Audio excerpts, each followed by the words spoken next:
Going live in 3, 3, 2, 2, 1, 1, 0. 0. It's Countdown Jerry. Hey, everybody. Hello. Started yet. Has he? We started it. We started it, yeah. Oh, there it is. Live. I was waiting on YouTube to pop up so I can mute it so I wouldn't have to interrupt the podcast with it. That's very kind of you, Delvin, to do that. Heck yeah. I don't know what our guest is doing. I like how we ended it. I was like, screw you guys. And just left right when we were about to start. We are live right now on the YouTube, Twitter, and Facebook.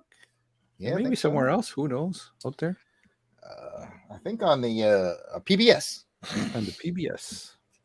PB&J. We are live on the PB&J. Saying hi to Matt Paso. We just recorded with him on Wednesday. I know. I said it because I knew it. I don't believe you. Jim is in the house. Hello, Jim. Hi, Jim. Jim. Good to see you. We are just getting a few things squared away. All right, it'll let me get this little layout drawn. We'll see who can figure out what I'm drawing. Again, Ghost Rider. Yep, he's done. All right, good job. Woo! It is not Ghost Rider. Oh, hold on. An oldie but goodie. Is it Optimus Prime? Yes, we haven't used that one in a while. It's been a minute. I had that as a recurring bit for a while, and then I went away. That's what you do with bits. That's true. That's how bits work. Yes. We have Courtney in the house. Hello, Courtney. Hi, Courtney. Joining us.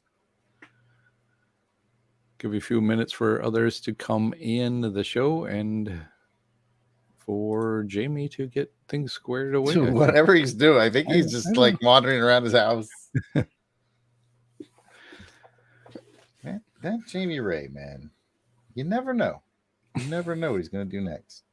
Yeah, so I feel like we got a wild card element, though. Since Jason isn't here, Jamie is taking his place. Like they chatted behind the scenes. Like, all right, here's what you got to do. Yeah, all we need is some cats walking by. Little internet outage. In boots. Yep. Possibly taking over the house slowly. Matt is joining us and just hanging out and playing some Starfield. Ooh, fun game. All right. Playing that Starfield. Here he comes. He is putting back on the headphones. He is checking a list, making it twice. All right, let's see if we can hear. He can hear us. Looks like he can hear us. Now you're gonna get him off mute. Ooh. Gonna have to turn that way down.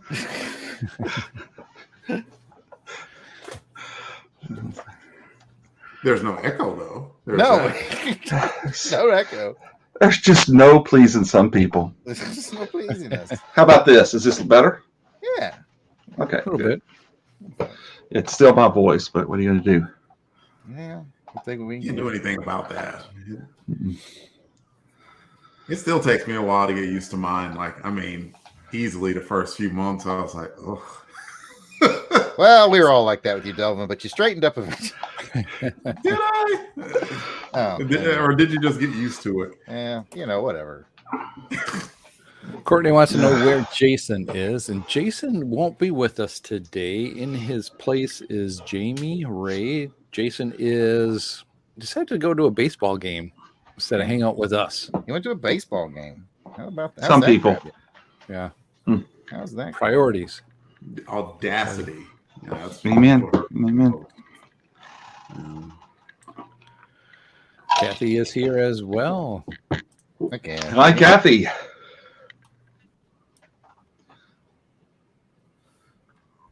So we just sit here and watch him draw. That's what we do. That's what we do. If you could, is that Heathcliff? Maybe keep it. Yes, actually. That's amazing. I thought it was Optimus Prime. That's wild. He got that. So how's everyone's week? What do we just talk about stuff? Hey, No, be quiet over there. Eventually, Pat's going to get us started, and we're going to record an episode. Yeah. Oh, okay. What all the quiet is about. Give it I'm a couple busy more man, minutes. Pat. Like we got to get this going like now. I have stuff that I have to do. What you Like, got to do? nothing. Watch football. It's much too, Saints fans? Anybody Saints fans? No, I mean, I'm not anti-Saints. Yeah. I like Anybody have a particular Saint? I mean, St. Crispin. It's not a bad one. yeah, he's a good Roger one. Moore. Roger Moore played a good Saint. Oh, well, Vincent Price, in my opinion, was a better Saint. Vincent Price also played the Saint. Yeah, he was the voice actor for quite a long time. Oh, dang. I have no Yeah, idea. yeah. If you ever do any old radio classics, he did the Saint. And he's got his normal wit to him. It's really good. No, that was something new. I did not know. I didn't know that either. Jared didn't know that, and Jared watches all sorts of stuff. That's what he does. You ever see You're his welcome. feed? He's like, I mean, it's like me and my son were watching this movie. So while we're waiting, I have a couple of things I picked up that look cool. Now, are you guys familiar with a CED player? Yep. Cap'n Stance? Yeah. Yep. Yeah. It's this bad boy right there. Oh, man. So- A CED's nuts, by the way. Picked up Strange Invaders and Time Machine. We had one of these when I was a kid. Yeah. CED player. We had a few movies. We had Diamonds Are Forever. Oh, that's a good one. Burt Reynolds and Jerry Reed and Gator. Yeah. Pop quiz. Losing. What's the name of the sequel to Gator? Alligator Crocs. people. I think it's called White Lightning. Oh, There yeah. really is a Okay. sequel to it. There is. Robert Urich and Joe Beth Williams in Endangered Species. Yeah, you did all right. You got some good obscure stuff there. Robert then- Urich, he was Spencer for Hire, right? He was in Right. Vegas too. And then Love Letters with a nearly nude Stacy Keach and Jamie Lee Curtis. I mean, it's the thing that you didn't know you needed. It's the thing you didn't know you needed. Later guys, on in his years, you would want to see that, right? Like Yeah. he played a detective, didn't he? He Yeah, did. Mike Peach played Hammer. Mike Hammer. Yeah. Yeah. And then How the heck do I remember? You're doing good today, Delvin. you're on it. You are on it. By the way, Jamie, Matt Paso says that he grew up in Louisiana and he loves me some Ironhead Hayward. That's a good one. I remember Craig Hayward playing with him on Tecmo Bowl. Like he had like truck power of like 100. Like if you touched him, you would go bouncing off if he was in excellent condition. I remember that. Again, random stuff. random facts. Yeah, definitely. It's a large world with small connections. So we got some more people joining us in the chat, also viewing us. So make sure you get into the chat. We're going to ask Delvin, our Delvin. You know the role that you play. Oh yeah, I'm supposed to be writing stuff down. Why do I feel so rusty on everything? I went on vacation for barely, like not even a week, and everything just feels out of sorts. I'm telling you, you take more than 3 days away from the Longbox Crusade, and you're like, what? We're doing what? What's next? Who's doing what? What? I came back from the gym. I had about 15 whole minutes to read ROM and write a synopsis. He did And write I a got it synopsis, done. Pat. You did. I told you we could count on him. Did you write a synopsis for ROM or for Spidey? For Spidey. For Spidey, of course. Okay. Oh, okay. Come Woo. on now. So how do I have 16 listeners out there. How do I tell them to follow this? I mean, to watch this? Well, one of the you things can you click can the do link. is if your listeners are like on your Twitter account right now, you can go on your Twitter and then you can go over to the Longbox page and you'll see it streaming there. Just retweet it onto your feed. Oh, cool. That's what I do. It's retweeted onto my feed so that my throngs of fans. A throng is 8, I think, right? Throngs of fans. A thong is barely 2, though. Yes, that's A that is thong separates 2, actually, if I'm not. You cheeky person, Jamie. So Cheeky. This is quickly going banana. Yes. Oh, well, yes. Oh, I do like big buns. I think we will get started here in a couple, just That's one or probably a two good more idea. minutes here. We got everything into place. We have people joining us as well. And make sure you get into the chat because will there be a raffle later on? You know there will. Okay, Jared. Jared says there will, so we will have a raffle going on later on. But you need to get in this chat and you need to comment in order for us to see you. So if you're watching, we invite you to like, subscribe, and smash that subscribe button and like button and do all that. Comment also too. Get in the comments and join the crew. Smash it. Rub it up. Nick it down. Oh no! Oh, no. All right. Well, we should get started here with our live recording. Thank you all for joining us for our live recording of Amazing Spider-Man Chronicles episode 75. We do these live every second Sunday, third Sunday, depending on what's going on.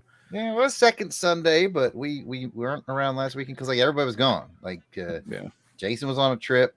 You were taking care of family stuff. I was on my deathbed. Delvin's got that gambling problem.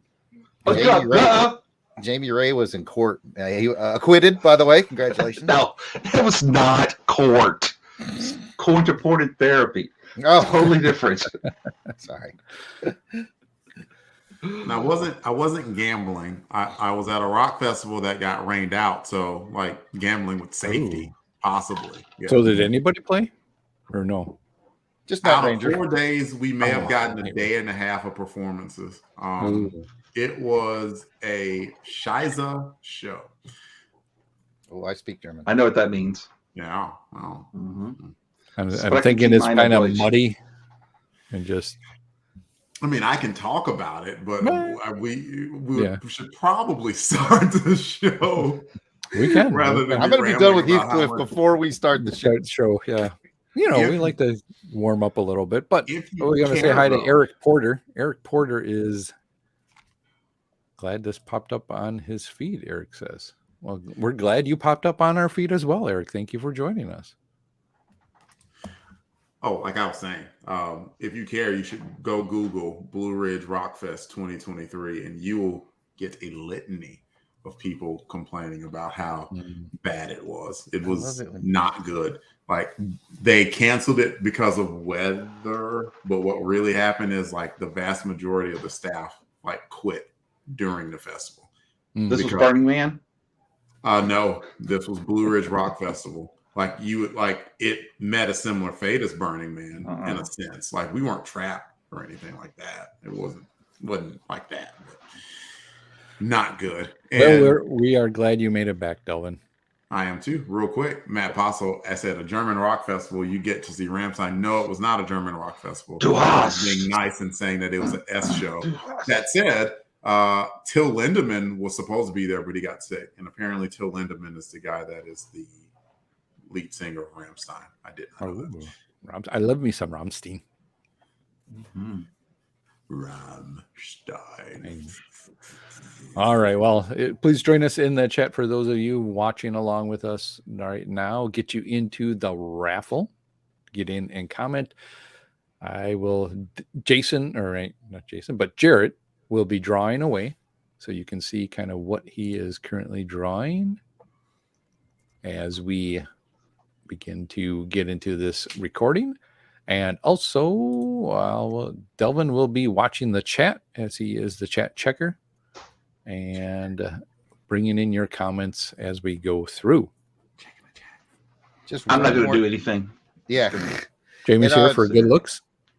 Jamie, you sound your best. You sound your best when you're kind of back from the mic. It gets kind of real loud when you're close again. Just so you know, if you want to just go to another room. Yeah, that'd be great.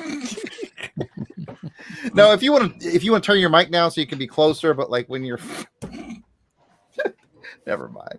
Oh, we go back. Hold on. Eric said love the New Warriors podcast. That's awesome. That's so wonderful, Eric. Thank you. That is 100% my effort. Nobody else has. Nobody helps him. Nobody helps. That's what I hear. You do all the voices. I have to like throw my voice like and have the bottles clinking and it's like Warriors. But like I don't know. It is me clinking the bottles. Just the production value on that Delvin puts into it is just amazing. Yeah, man. I Yeah. try. The Foley master for sure. Yes. Yeah. There's only one I in Delvin, but there's no I in team. Yes. He is the ultimate warrior. He is. Definitely. That's 2 ways in one, ultimate warrior. Anyway. That's true. Let's go ahead and get started here before we go. I forgot what we were here for. Yeah. Let's go ahead and get into the recording of Amazing Spider-Man Chronicles 75. So with that, if you guys want to go ahead and get into some mute, we'll get started. And for those watching along, don't forget to hit the like and subscribe, comment in the chat as well too, get you into the raffle at the end of the show. Scotty Cameron, I see you. What's Jarrett drawing? Well, take a guess. I think we can figure that one out. With that, we'll go ahead and get this recording started. And I will start us off in 3, 2. You're listening to Amazing Spider-Man Chronicles episode 75, featuring Amazing Spider-Man number 219 and ROM number 21 from May 1981. Hello and welcome to the 75th episode of Amazing Spider-Man Chronicles podcast. I am your host, Pat, aka DJ Christatos. Amazing Spider-Man Chronicles is a podcast that will journal the Amazing Spider-Man comic book issues read chronologically by their release date, along with another comic from my comic book collection, either in digital, in a trade, or from the many long boxes stashed away in my basement. Each episode will provide short recaps, reviews, and ratings of the issues for that release date. The goal is to keep me actively reading through my collection and having some fun along the way, talking about them with my friends. And joining me for episode 75, can you believe it, is Jared Albrecht, aka the Death Probe. Hello, Pat. I am very excited. I can't believe we started this 75 episodes ago, and here we are. Wow.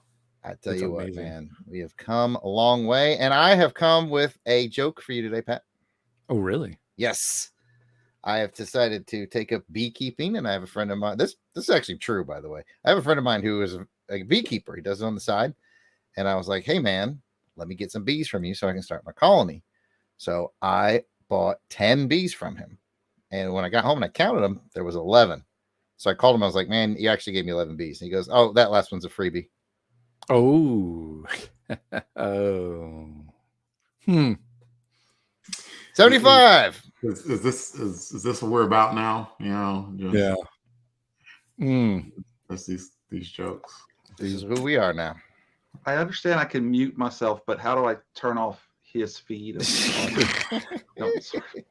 I've been trying 6 years now. I've been trying 75 episodes, Jamie. So, yeah.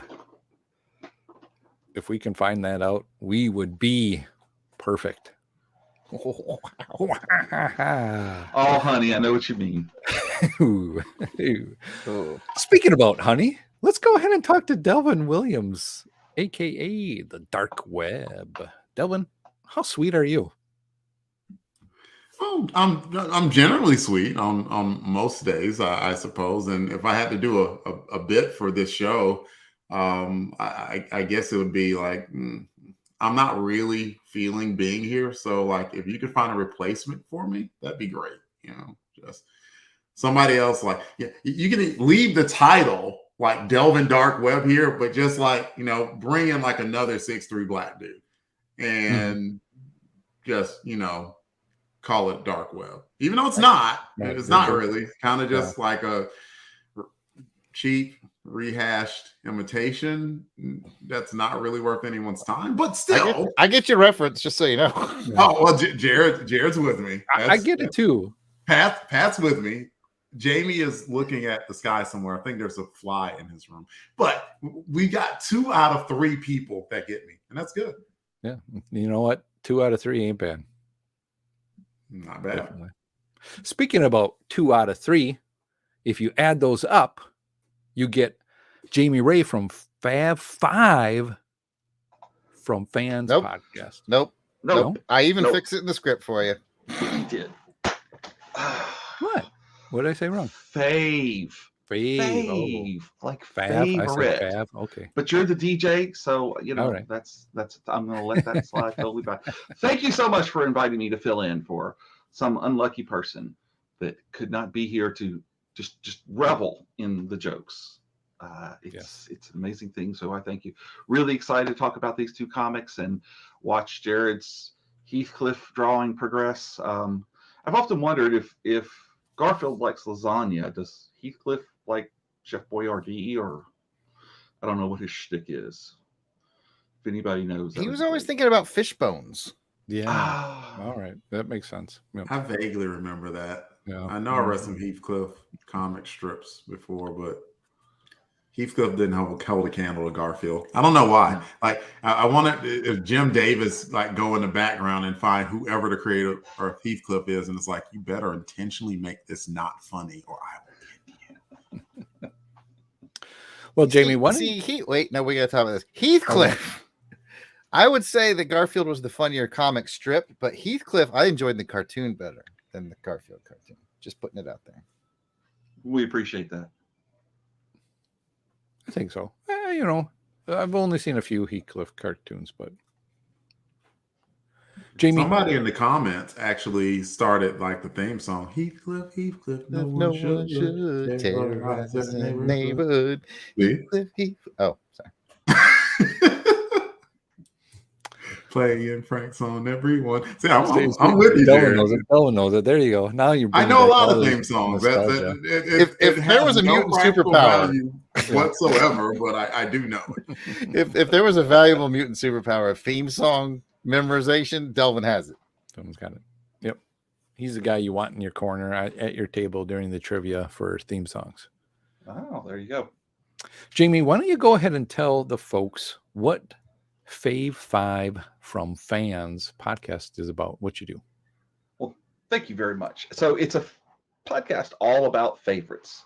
So what I do is I invite someone to, we settle on a topic. Say, for example, Star Wars figures. And so I'll say, make a list of your 5 favorite Star Wars figures. And then I'll make a list of mine. And then we sit down and compare them. Luke Skywalker in the black outfit. I'm sorry, we're not doing it now.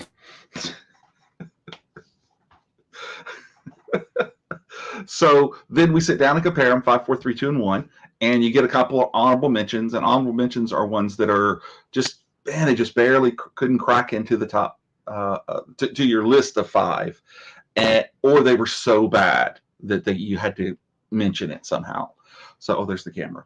So it's something different every week with someone different every week. So for example, last week was Arnold Schwarzenegger roles. This week is book endings. And next, sorry, I thought we were doing it again. And next week is Taylor Swift songs with my daughter Lily. So there's always something for everyone, and because it's favorites, there's really never any wrong answers, and there's always a good story that goes along with it. So it's a family-friendly show. We've only had 1 episode with an explicit rating because it was all about Prince songs. And we are going to be starting off the new year with a Sam Jackson episode that will also be heavily explicit. But other than that, you can listen to it in the daycare. All right. Well, that sounds like a fun and interesting podcast to listen to. We do appreciate you being a guest on this show. Because I'm honored. You also are a big ROM fan. Yes, as well, I am. So. I am. I got my my own Romnopedia here, and I've got issue 21 all marked and ready to go, and I am ready to talk about it. All right. Well, we will be ready to talk about it too. But for first, we need to get to the first issue we're going to cover. But before we do that, just as a reminder, folks, you can call us and leave us a voicemail that we will play later on in the show. You can leave us a voicemail at 707-532-5269. That's 707-532-LBOX. I do want to say I'm super excited to be talking about this other issue. I sat down and read it again today. Francis, Brother of the Universe, is an excellent. So I can't wait to dive into this because I'm super stoked. Sounds like a good one. Delvin, did you have something to say, Delvin? I did. Pick up the phone. That's what I was going to say. I lost my ability to sing, but pick up the phone. And now, before we get started with this episode's issue, let's take a quick podcast promo break, and we will be right back. What the heck is Francis? That's not what we're talking about first? No. I'm pretty sure that's what Jared texted me. It's possible. I want to put that past him on that one. He's at war with his iPhone quite a bit. That's true. All right. Well, let's go ahead and keep moving on forward here. Everybody in the chat, make sure anybody watching that is it in the chat, get into the chat, make a comment.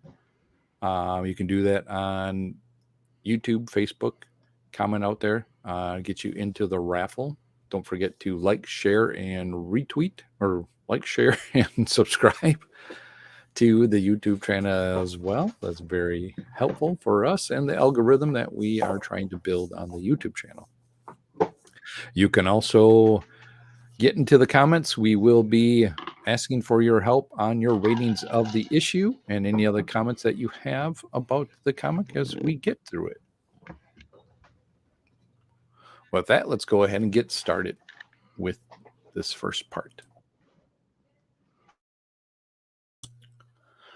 Welcome back from the break. Now let's get to the first featured comic for this episode. It is Amazing Spider-Man number 219. The credits for this issue are provided by Mike's Amazing World of Comics website. Publisher was Marvel. It's got a cover date of August 1981. Its on sale date was May 5th, 1981. Cover price is 50 cents, and that would get you into the club. Editor is Thomas P. DeFalco. Writer is Dennis J. O'Neill. Penciler, Luke McDonnell. Inker, Jim Mooney. Letterer is James R. Novak. And the colorist is the Don Warfield. Who? Delvin, it's Don Warfield. Could you lie and say it's Glennis? I wish I could, but I gotta go with what they written there. So maybe Glennis will show up down the road again soon. I know. We'll get through this one. This is reprinted in the Essential Spider-Man Volume 10 trade paperback. Or it's also on Marvel Masterworks Volume 283 of the Amazing Spider-Man Volume 21 hardcover back. You can also, but the cover credits go to artist Frank Miller. Let me get the cover up here for everybody else to see. There we go. Share. And boom. Look at that. Pat, I feel like you saying Frank Miller deserved a reaction and no one gave you one. So allow me to say, ooh. Thank you, Delvin, for that excitement. You're welcome. Speaking about excitement, let's go ahead and get a cover description from Jared. All right, sir. The Marvel Comics Group banner is denim blue with white letters, and Spidey is swinging, trying to bust out of the confinement of his yellowish, orangish corner box. The Amazing Spider-Man logo is yellow with red redding highlights and includes the webs. The main action features Peter Parker behind bars, but it's pretty much a torso shot because, really, how often do you look at a man's shoes?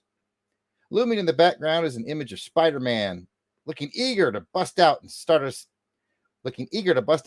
new life in San Juan Teneo. And he's laying over a background that fades from deep purple to light purple as it moves down the page. A cover blurb states, Peter Parker, criminal. What say you, Fuzzy Britches? I don't think I'm getting the reference on that one. You're not getting the reference? Uh-uh. Like, what if behind that picture of Spider-Man was like a gigantic hole that you eventually crawl through and navigated your way through a mile of poop and came out on the other side, fresh as a daisy? Would that help any? No. Yeah, I'm sorry. How are people doing in the chat? Can people in the chat help him out with this or what? Does anyone else know the movie that Jared was referencing? I know it. I'll just go ahead and give it away. It was Shawshank Redemption. Oh, okay. Shawshank Redemption.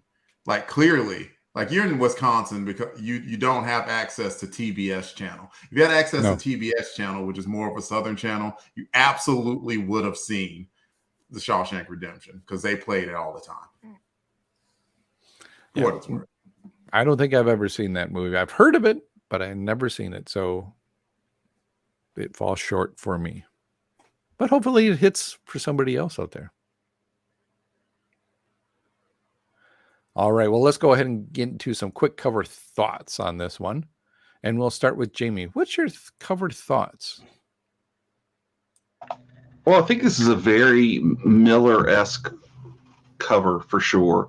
I think it lacks something in the background with all the purple, but you could look at Peter's face and tell he's really angry and ready to get out. So it's kind of interesting the way that we see Peter as such a nice guy all the time.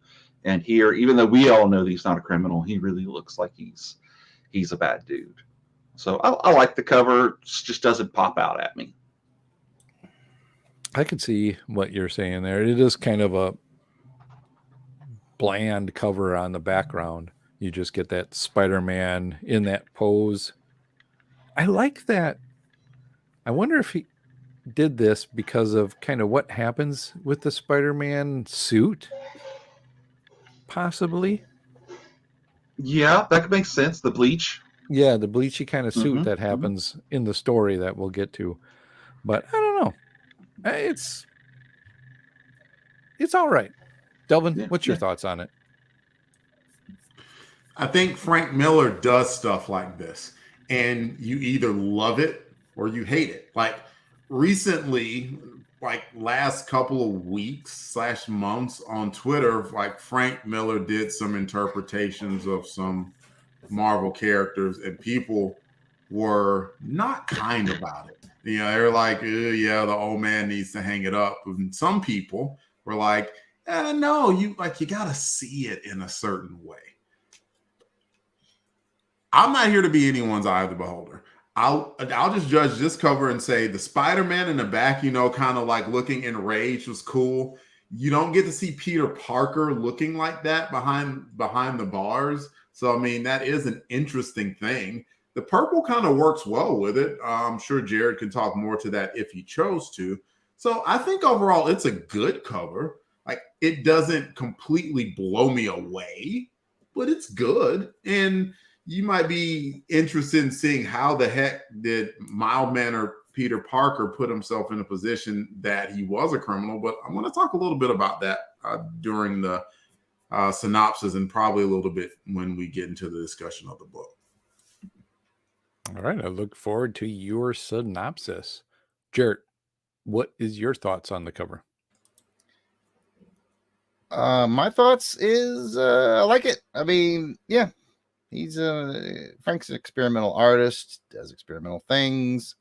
I like his heavy use of shadow on Peter. It really gives it a dark I'm in jail feel, except with Peter's frame, I'm pretty sure he could squeeze right between those bars. No problem.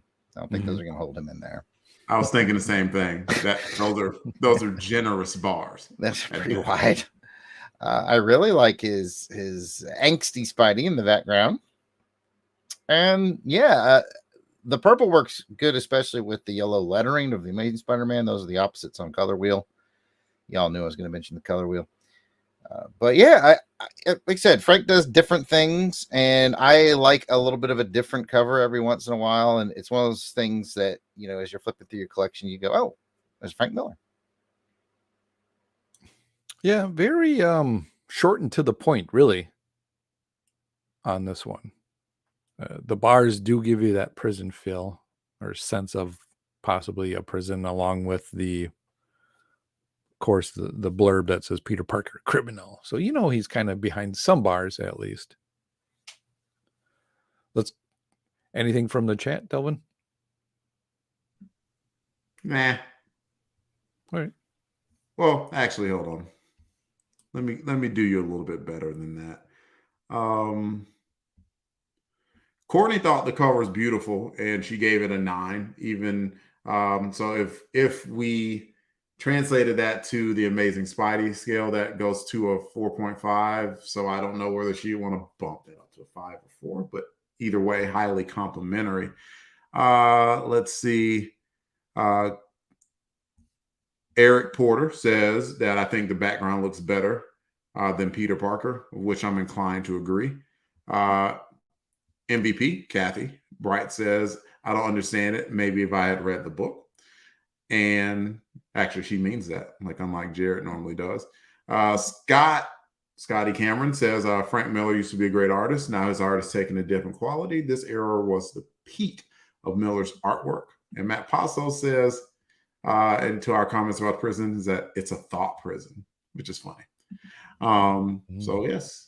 Update. Courtney Holland bumped it up to a 5. She loves the cover. And one more, Jim Meal says, for a cover with no action, it grabs your attention. There you go, Pat. All right. Thank you, Delvin. With that, let's go ahead and get into some cover ratings for this issue. As a reminder, it's a 1 through 5 rating system here.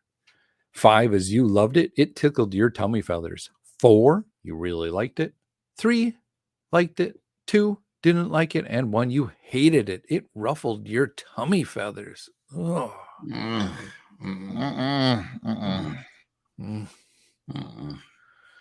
Jamie, 1 through 5. How would you rate this one? 3.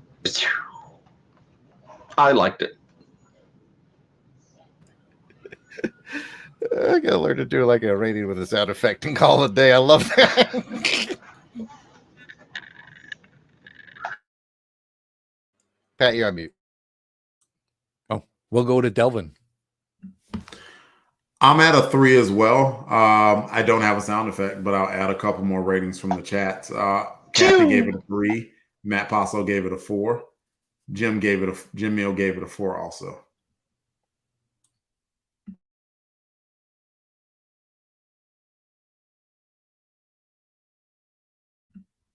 Jarrett, what do you rate it? Oh, I thought it was on mute. So Jarrett on mute.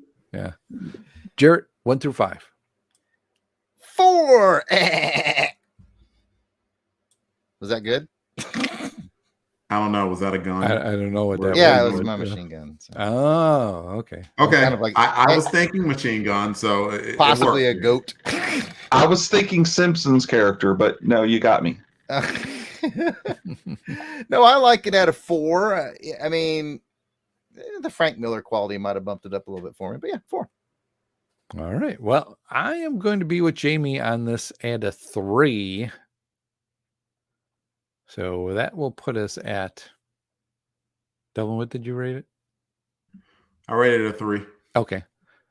So that'll put us at 3 cool guys and 1 jump at a 4. Wow. And several other people at a 4. It sounds like the nanny is joining us. I don't quite know what's happening there.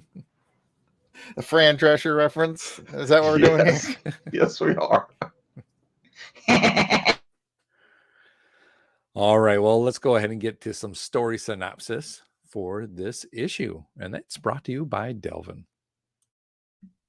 For a half second, I was like, what? I know I wrote this thing. Where the heck did I put it? I got it. Don't worry. It's here. It's on the phone. I never put it in the script. Do you want me to stall for time? No. I can stall for time. I can sing. Actually, yes. Go ahead. Stall for time. Less than a minute for my sweetie to say I was a schnook. Okay, that's more than enough stalling, Jamie. I'm good now. I'm ready. I miss Jason. It may as well have been. All right. The title of this issue is Peter Parker, Criminal. Spider-Man breaks into Rikers Island prison. Why, you ask? Well, in his head, it would be a great idea to break into the prison to see how bad guys break out of the prison and take pictures of it and sell those pictures as Peter Parker, thereby exposing the conditions of the prison and thereby affecting change. By the way, all of this is literally illegal and immoral as all hell. The premise alone, Anyway, Spidey does catch 3 people escaping: Jonas Harrow, Grey Gargoyle, and a mystery guy. Just about the time Pete gets caught into prison, just about that time, Pete gets caught into prison and thrown into jail. The warden takes Pete's camera, which then gets stolen by a janitor. Matt Murdock was about to get Pete off on the charges of trespassing, but that third guy, who is the guy leading the escape, lied and falsely implicated Pete in the escape scheme. He was some guy named Dubroil and blah, blah, blah. Eventually, Spidey beats up Grey Gargoyle and Jonas Harrow and gets the camera's film back, and this adventure is done and dusted. And please let Spidey 220 be about something without substitute teachers. Back to you, Pat. Thank you, Delvin, for that recap of the issue. Cynical recap. Yeah. Well, I was trying to be nicer about it, but no, you don't have to be. It was cynical. It was. It absolutely was. With that, let's go ahead into the bric-a-brac for this issue. Is it a first read or a reread? And we'll start with our guest, Jamie. Is it first read or reread for you? Oh, you're on mute. Oh, God, it curses. This is a first-time read for me, which probably will not be a reread. It was just, bad decisions from the get-go on Petey's. He made Aunt May, go to her senior citizen friends and come up with $50,000 cash to get him out. He did break the law, so it's just too many things in this episode. This issue that just made me go, why? All right, and we will get to those in just a little bit, Jamie. So if you want to hold on to those, we'll get to some high lows or what. I feel your excitement for this, and I appreciate it. With that, let's go to Jarrett. First read or a reread? This is a reread for me. We're really getting to that area where my collection was. So get ready for me to ruin a bunch of these. It's a what? I know. Yeah, I know. I'm Jason on X-Men. It's going to be like this for a while. This is where my collection really took off. Yeah. Okay. All right. I see you. So yeah, the next episode too. Just go ahead and let you know. Yeah, the Bob Layton cover. I had it signed and everything. Yeah. Gross. Delvin, the first read or a reread for you? Dirty. I want to punch him in the face. I'm not on mute. I'm sorry. Hopefully no one heard that. First read for me, Pat. Like a decent Crusader. What about you? Yeah. Well, Delvin, it is a first read for me as well too. So you know what that means. Three cool guys. Right? No, you don't sing that. You don't get to sing it. Yeah, listen here, Chuckles. You don't get to do that at all. Ooh, yeah. I wouldn't have. That's right. I'm one step away from pork face. Oh, that was a good one. Pork face was a good one. Definitely makes me hungry too. Speaking about being hungry, let's go ahead and get to some high lows or what does for this issue. We'll go back to Jamie. Jamie, you got a high, low, or what the for this round? We'll do 2 rounds. So give us a high or a low about the issue. Can I give you a what's up? You definitely can. Because it seems like nobody got my earlier song for Delvin. That was one of the sweet rips from Lonesome Pinky. From the book itself. Yes. Oh, you did? It was just horrible singing. Yeah. Oh, okay. I didn't get it. So you did it exactly like Lonesome Pinky probably did. You did a fantastic job, Jamie. But he got it. He got a paying gig, so you know. Yeah, the guy's going somewhere. He's going somewhere. Definitely going somewhere. No, I just thought that was really strange to have this. At first, I thought he was a clothed naked cowboy. Kind of a reference to it. But I just thought that was a what the heck. Even the bleached outfit didn't bother me, but that one was just a real head scratcher. Lonesome Pinky is somewhat of a favorite around here, as we've watched his career grow. He's become a nobody or a somebody. Now he's becoming a somebody. So, we're kind of interested to see where his career goes once we figured out who Lonesome Pinky was. But he is a cool character. Little interesting guy. Yeah. Fun character moment there. Delvin, you got a high, low, or what the? It surprises me. Spidey is my guy. Everybody knows this, right? Full run, blah, blah, blah. I am surprised at how often that writers 40 plus years ago used the trope of Spider-Man got into business that he had no business getting into as like a way to kick off a story. And this one, I don't know. Overall, like in Delvin's life, I'm not in a bad mood or anything. And I read it and I'm like, this is just a bad idea. Like, I know what set me off. What set me off was that I looked and I saw that like it wasn't the normal team. So it immediately got in my mind, okay, this is filler, gotta eat the filler and whatnot. So I was a little bit off, and then just the whole premise of it just kind of it is Peter Parker. Peter Parker is always putting his nose into things that he should not put his nose into. That is a long-running thing that Pete does. It's true. But something about it just kind of bugged me. It's like, why are you breaking into a prison? There were better ways to do this, dude. Ask for a tour or something and then sneak away and take some pictures or something. Don't break into a prison. I don't know. Am I the only one that was annoyed by that a little bit? Like, I was wondering what was happening, why he was doing it. I kind of was hoping that maybe there was an issue with a different one, was it Peter Parker Spectacular or Web going on? But here's what I like. No, nothing with Web or Spec Spidey. I don't think Web or Spidey was around yet. Yeah. So here's what they were doing. Like, if you remember, the Frightful Four storyline came when Lolira broke into Riker's prison and freed people. And so it just seemed like there's a turnstile at the door of how criminals were able to get in and out of it. So in a sense, it is at least, even though this is a filler, it's continuing the storyline of where Pete was like, people are just breaking in and out of this. So I get it. I just didn't like how he went about it. Like, I'm going to solicit one more comment. Jared, what do you think? Am I off base here, or is it just me? I think it can really be taken either way, because you know what? We'll just go ahead and roll into my high. I like the fact that we actually get to see Peter trying to make something of himself as a journalist. Like, he's doing what I kind of always wish he would do. He's taking his powers and his skill set, and he's using it to be a better journalist. He's like, I'm gonna break a story, and I've got the ability to do this. I'm gonna make my powers work for me to get this really great story. And so I like that angle of it. I really did. I thought, I've always wanted to see you do this, Pete. Go do it. I could get where, I get why you don't like it. I'm definitely not saying you're wrong. I'm just saying it worked for me on that level. So I'm actually going to give that a high.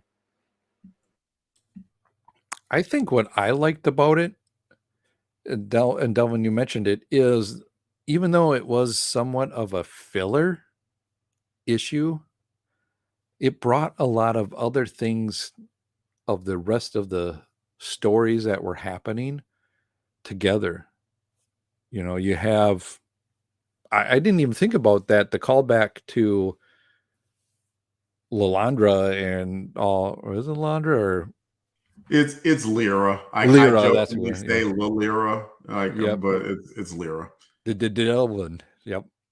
The Delvin. See, I The got that one right. Elven. You were The never Elven, gonna... yes. Yeah, I'm never going to get that one right. But I liked how some of that was kind of pulled together of different stories, so we knew kind of what was happening in this one, along with, you know, the Pinky. You know, I've been following Pinky here, so I kind of like that he's getting somewhere. And hopefully, I'm wondering if they're going to show us a concert of him or him somewhere else doing something. Will he be a bad guy? Will he not be a bad guy? I don't know. Peter immediately hated on him too. He's like, I got a gig, and Peter was like, my ass. a paying one? People pay you money? And you know, we had some returning character, at least with Jonah Haro or whatever. I remember him. I don't know who the gargoyle is, so that was kind of interesting character to bring. I want to say, I don't think we've I'm seen sure him. there's some Marvel aficionados in here, either or in the chat. Isn't Grey Gargoyle an Iron Man foe? Jamie's raising his hand. Yes, and also Captain America foe. Oh, okay. Yep. If he touches you, you turn into stone.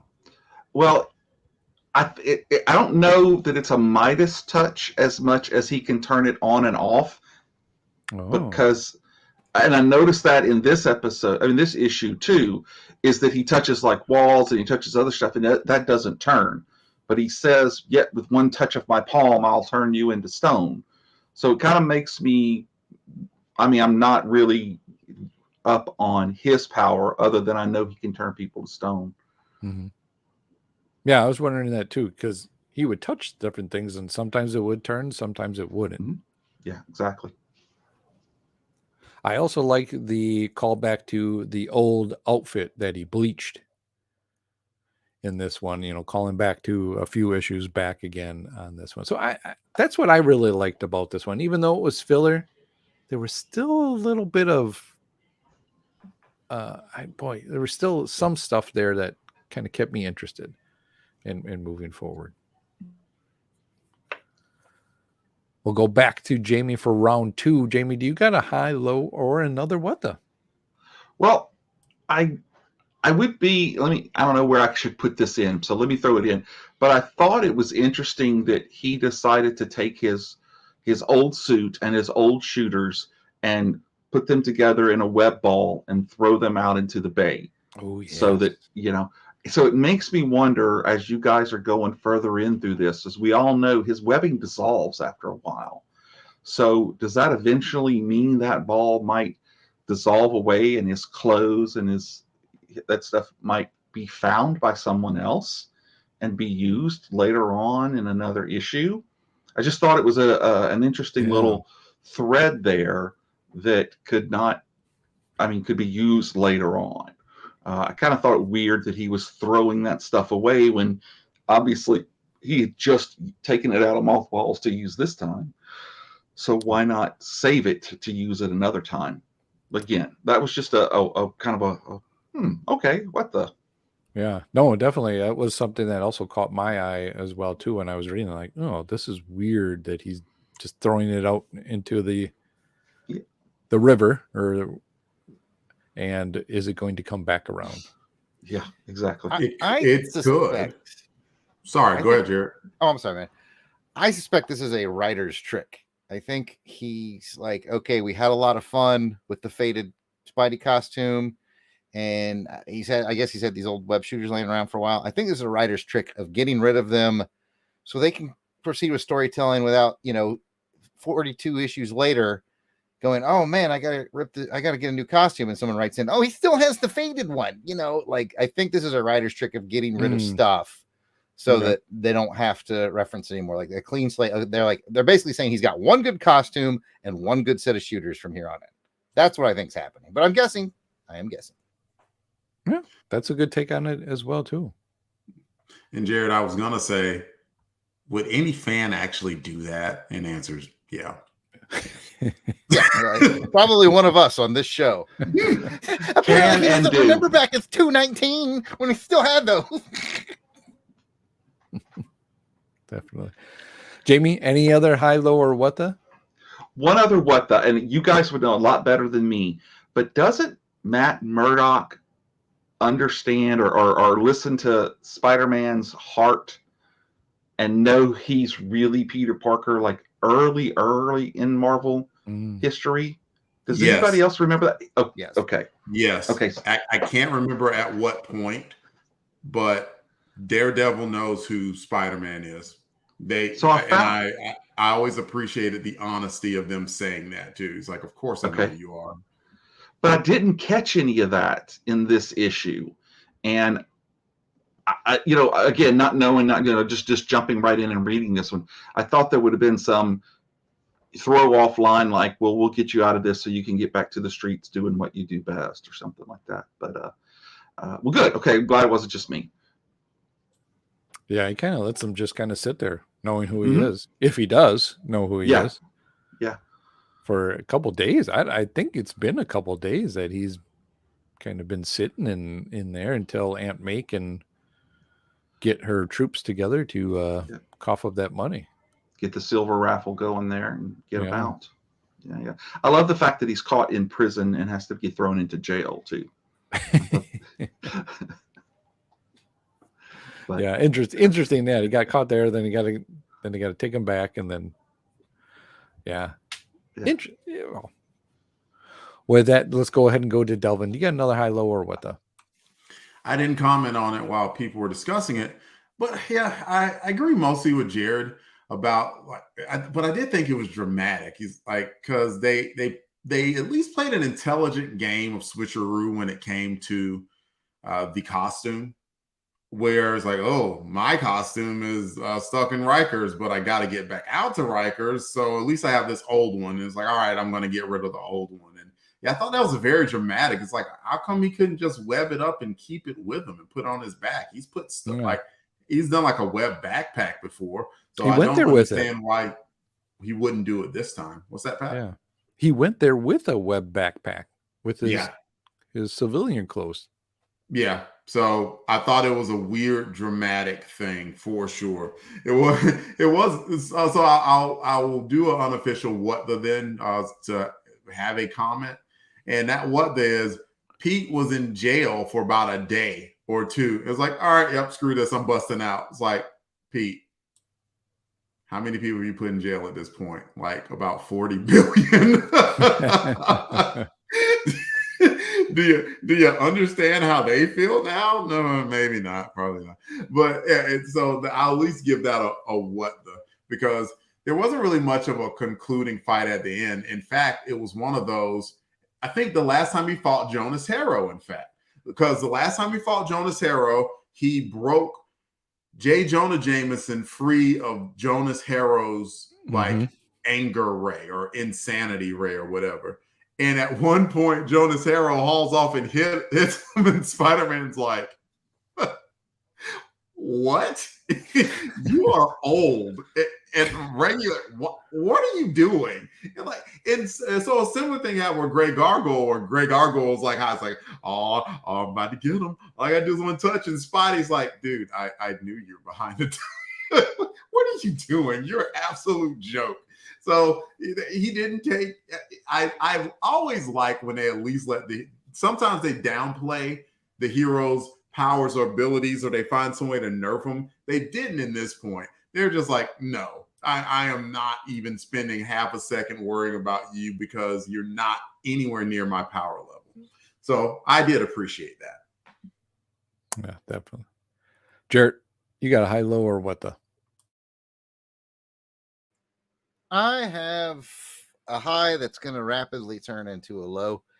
The substitute art team, You know, like Dalvin said, I opened up, saw a substitute art team, and was like, okay, yes, because we've been getting a little John Romita action, or John Romita Jr., I should say, action. I'm like, I've never heard of Luke McDonald. I know Jim Mooney's good anchor. And I'm going through it. I'm like, this is pretty good. This is pretty good stuff. I don't think anything was way off. Had to draw a lot of characters.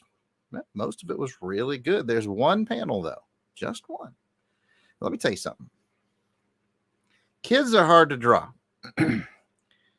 When the pawn shop guy busts out the camera to show his kid, that kid looks like the young Jason Voorhees that comes out of the lake at the end of the first. I felt bad for that kid. I was like, oh, little Jason Voorhees, why did you drown in the lake? But yeah, he that is, I was gonna say, that is the ugliest kid I may have ever seen.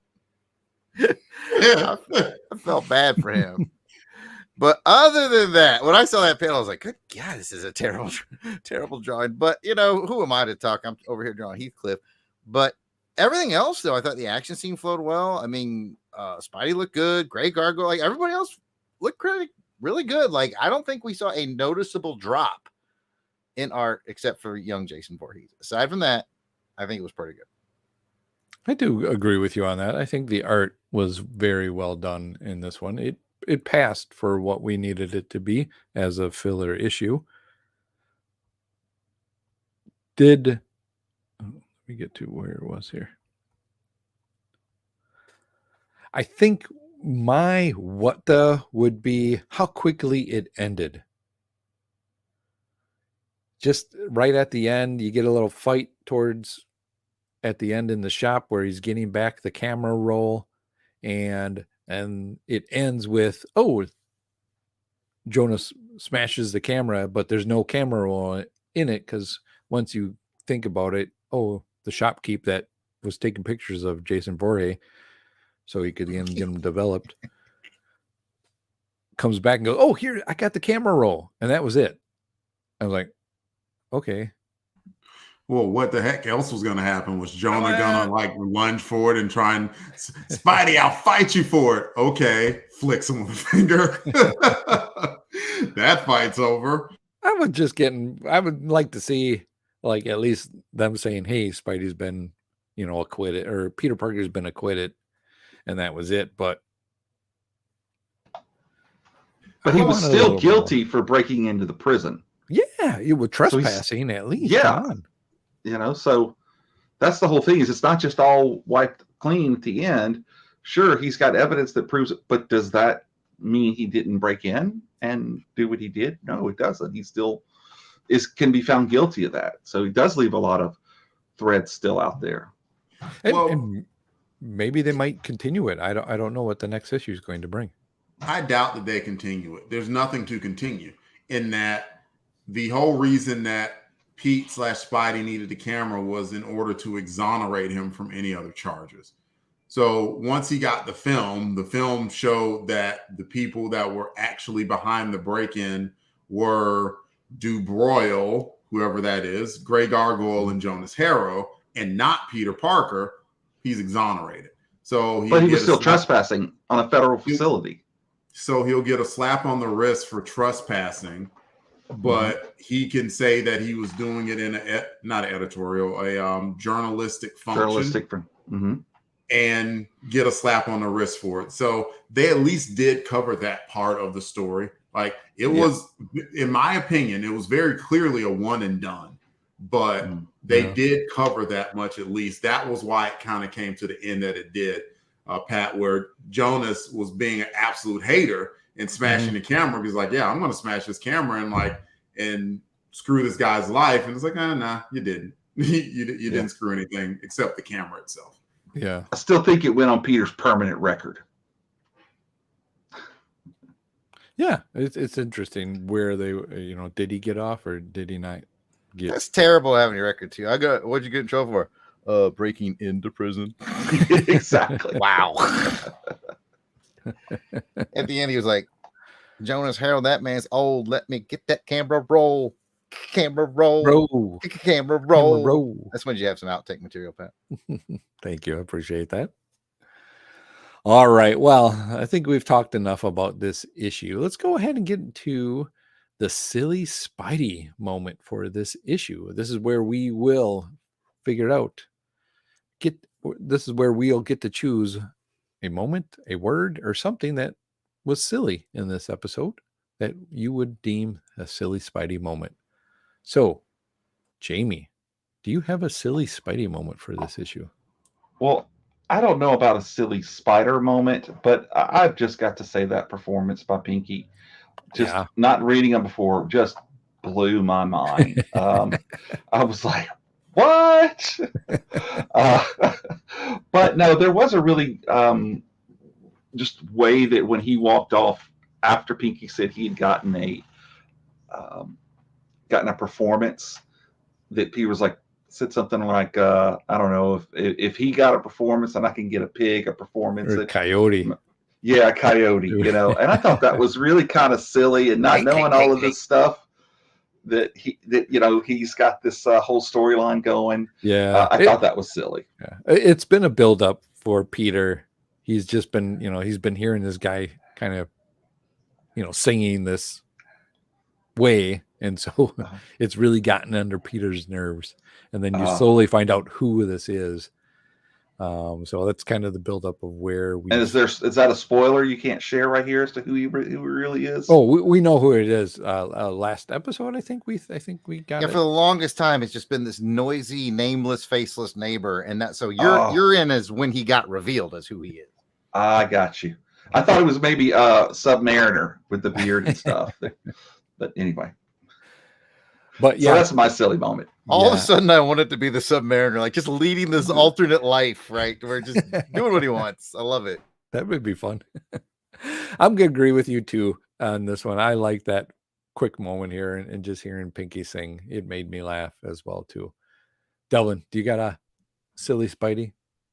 Yeah, to nobody's surprise, Jonah stole the show again. Oh yeah, that was a good one. Was like, hey, can you bail me out? Joe was like, no. you can sit your bomb ASS in that prison. I didn't tell you to go there. Bye. Just hung up on him like that was just cold blooded, but hilarious. But cold blooded, like dang. So yeah, that's my silly Spotty. That was you, Jared.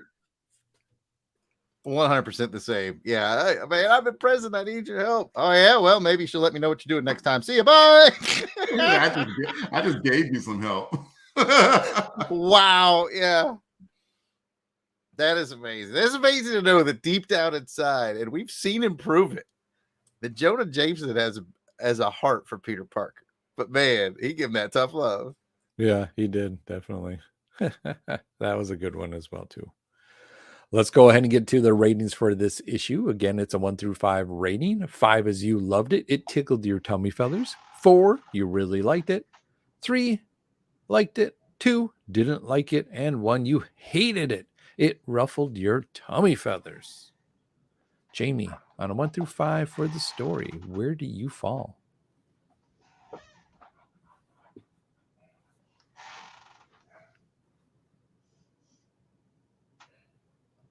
Jamie, on a 1 through 5 for this story, where do you fall?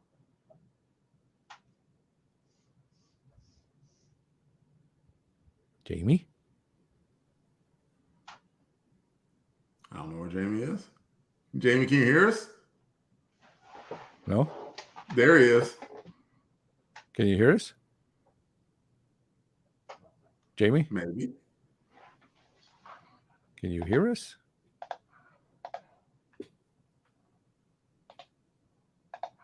All right. We did get Jason. Are we sure that's not Jason? It starts with a J and an A. See, all this time we thought Jason King was actually Jason Albrecht, and it's Jamie Ray. Ooh. Who's pretending to be Jason Keene, who is pretending to be Jason. Yeah, we can. Yes. Okay. I don't know what happened. Okay. No problem. I think a low-flying black helicopter went over the house. Go ahead and provide us your rating. Number 3, I liked it. Wasn't great, not extremely memorable, but it was an enjoyable issue. That is pretty fair. We'll go ahead to Delvin. 1 through 5. I'm at a 2 on this one.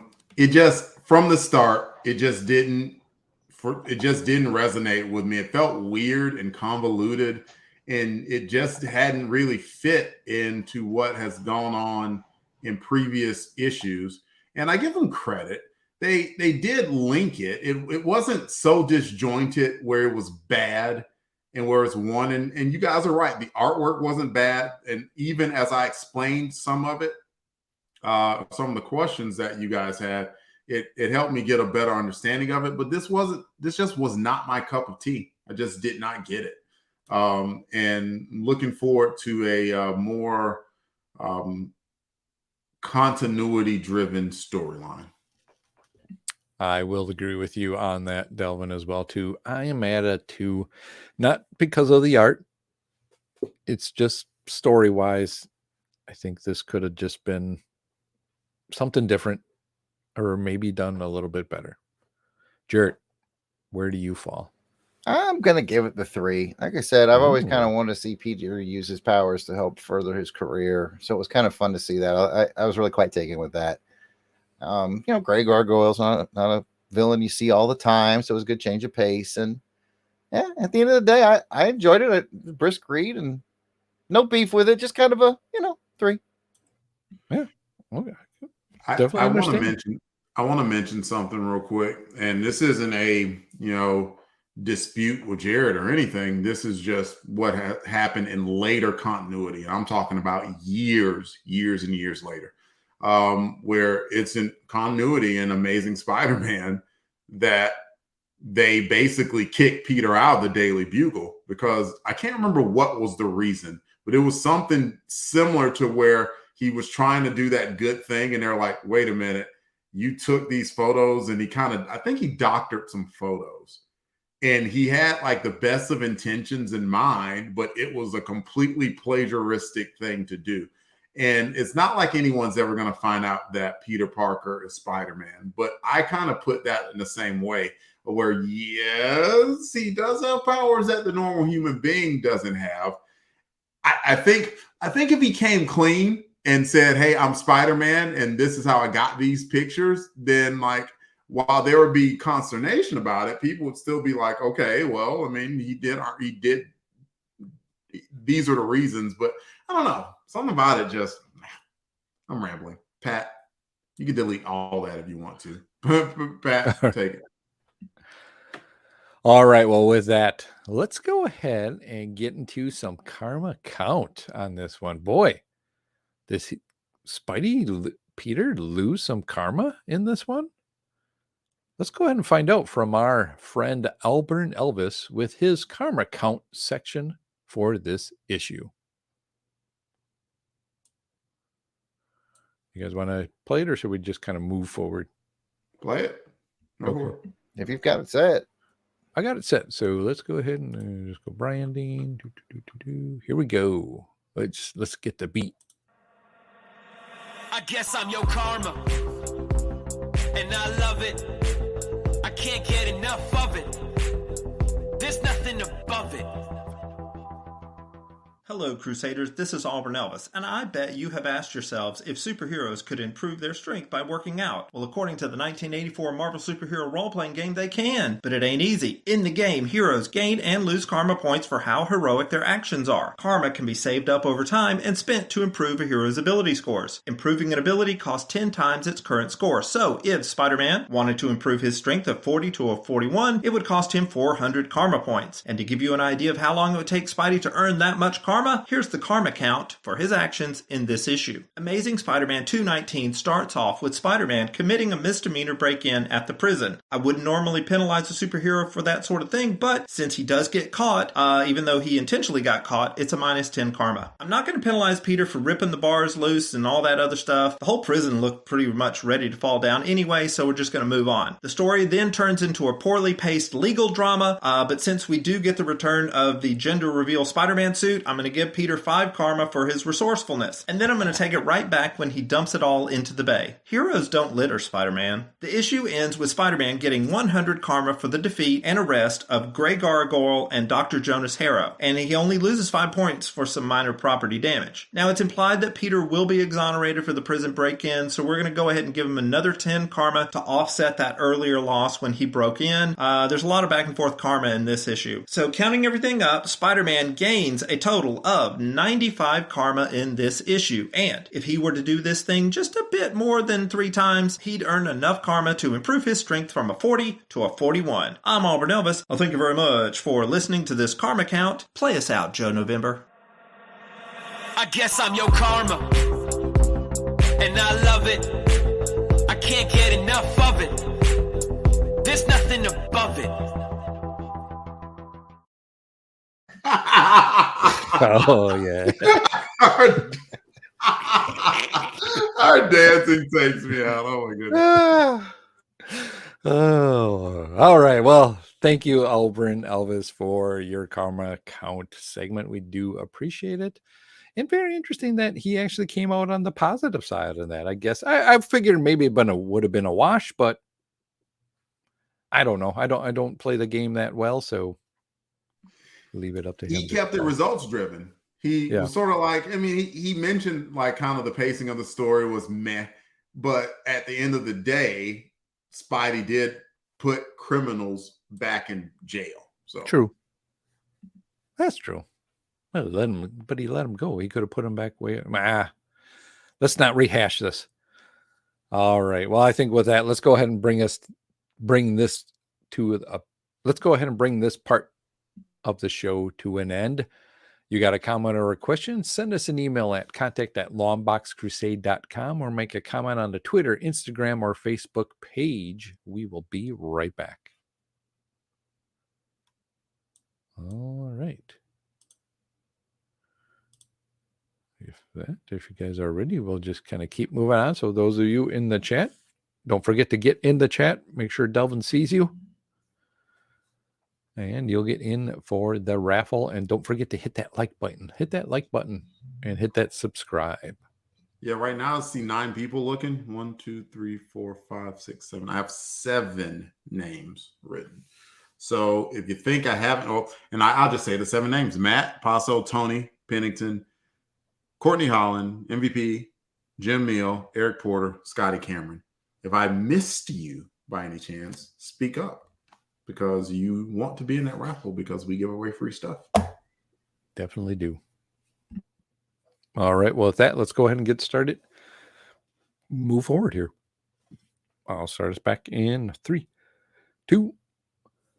Welcome back from the break. Now let's get to the second featured comic for this episode, which is determined by our Crusader Club members. Club members get to vote on this segment using the online poll, only available on the Longbox Crusade page at patreon.com.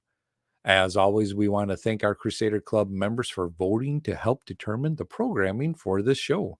If you want to get in on the voting and all the other amazing benefits of being a Crusader Club member, just head on over to patreon.com and search for Longbox Crusade. You can join for as little as $1 per month and help determine what each episode's second feature will be. For this episode, the Crusader Club members selected... they selected ROM, issue number 21. Whoa! I suspect Jared may have gotten in there and gotten others to vote for this. I did no tampering, sir. No tampering by Jared, he says. No tampering. Once you see the word count, you'll know that I did no tampering. Oh, I know. With that, let's go get some cover credits. With that, let's go ahead and get some credits for this issue, which are provided by Mike's Amazing World of Comics. Publisher was Marvel. It's got a cover date of August 1981. Its on sale date was May 12th, 1981. Cover price was just 50 cents. Editor is Alan Milgram. Writer is Bill Matlow. Penciler is Sal Buscema. Inker, Joe Sinnott. Is it Sinnott or Sinnott? I've always said Sinnott, but I don't know. Okay. Me neither. You're good. All right. Letter is James R. Novak. And colorist goes to Bob Sharon. And there is a second story in this one as well, too, called Trouble in Paradise. The writer was Bill Matlow. Penciler is Sal Buscema. Inker is Joe Sinnott. Letter is James R. Novak, and colorist is Bob Sharon. The cover credits go to Alan Milgram. And speaking about the cover, Jared, give me your $10 synopsis. Can do, Pat. The Marvel Comics Group banner is white with Maximilian red letters. ROM stands in his Robbie black and red corner box. The ROM logo is light R2 blue with dark blue highlights. The main action has ROM hovering Tom Servo style, being shoved out of the way in midair by Torpedo. The title logo is worked into a dialogue bubble where Torpedo is commanding, like ED-209 would, "Move over, ROM. There's a new hero in town. You have 15 seconds to comply." A cover blurb informs us, like C-3PO would, the return of Torpedo. Back to you, Pat. Beep-beep-beep-boop-beep-boop. Jared, I love your droids or your robotics. I figure we don't get ROM a lot, so I threw every robot reference. That's good in there. Thank you. That was. You know what's really messed up? What? He's not really a robot. I stretched it a little bit. Yeah, it works. It works. With that, let's go get to some cover thoughts on this issue. Oh, you know what? Before we do that, I need to change the screen. Don't we? So bear with me one second.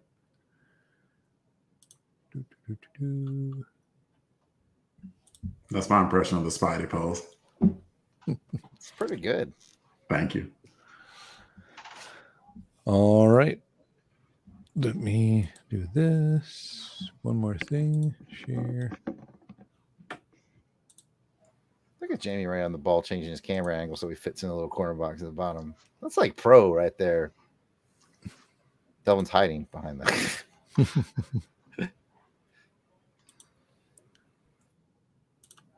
Oh, where does it go? Oh, window. There we go. All right, there we go. A little bit easier for people to see. All right, with that, let's go ahead and get to Jamie. What's your thoughts on the cover? I love this cover. I think that there's a lot of hey, to it.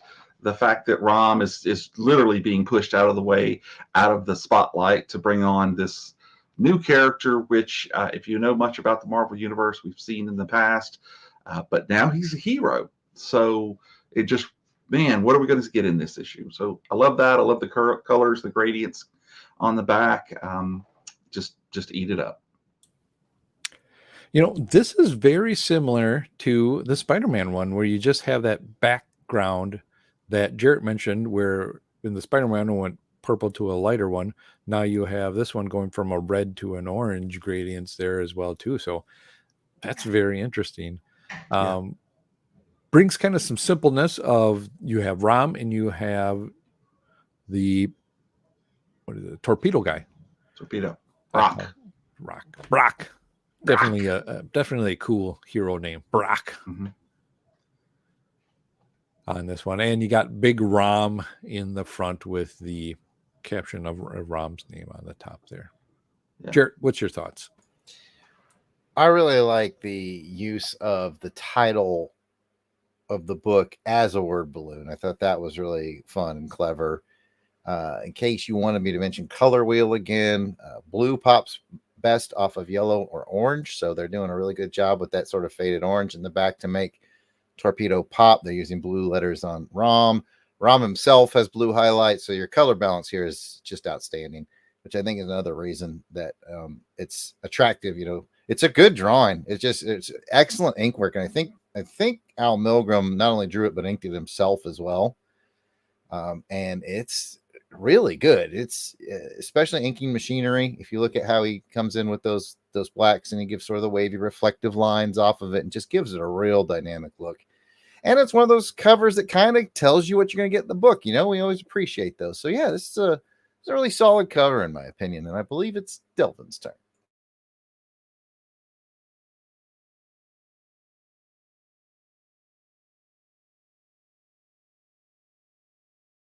Sorry, was trying to figure out what happened with the chat, but I'll figure it out in a second.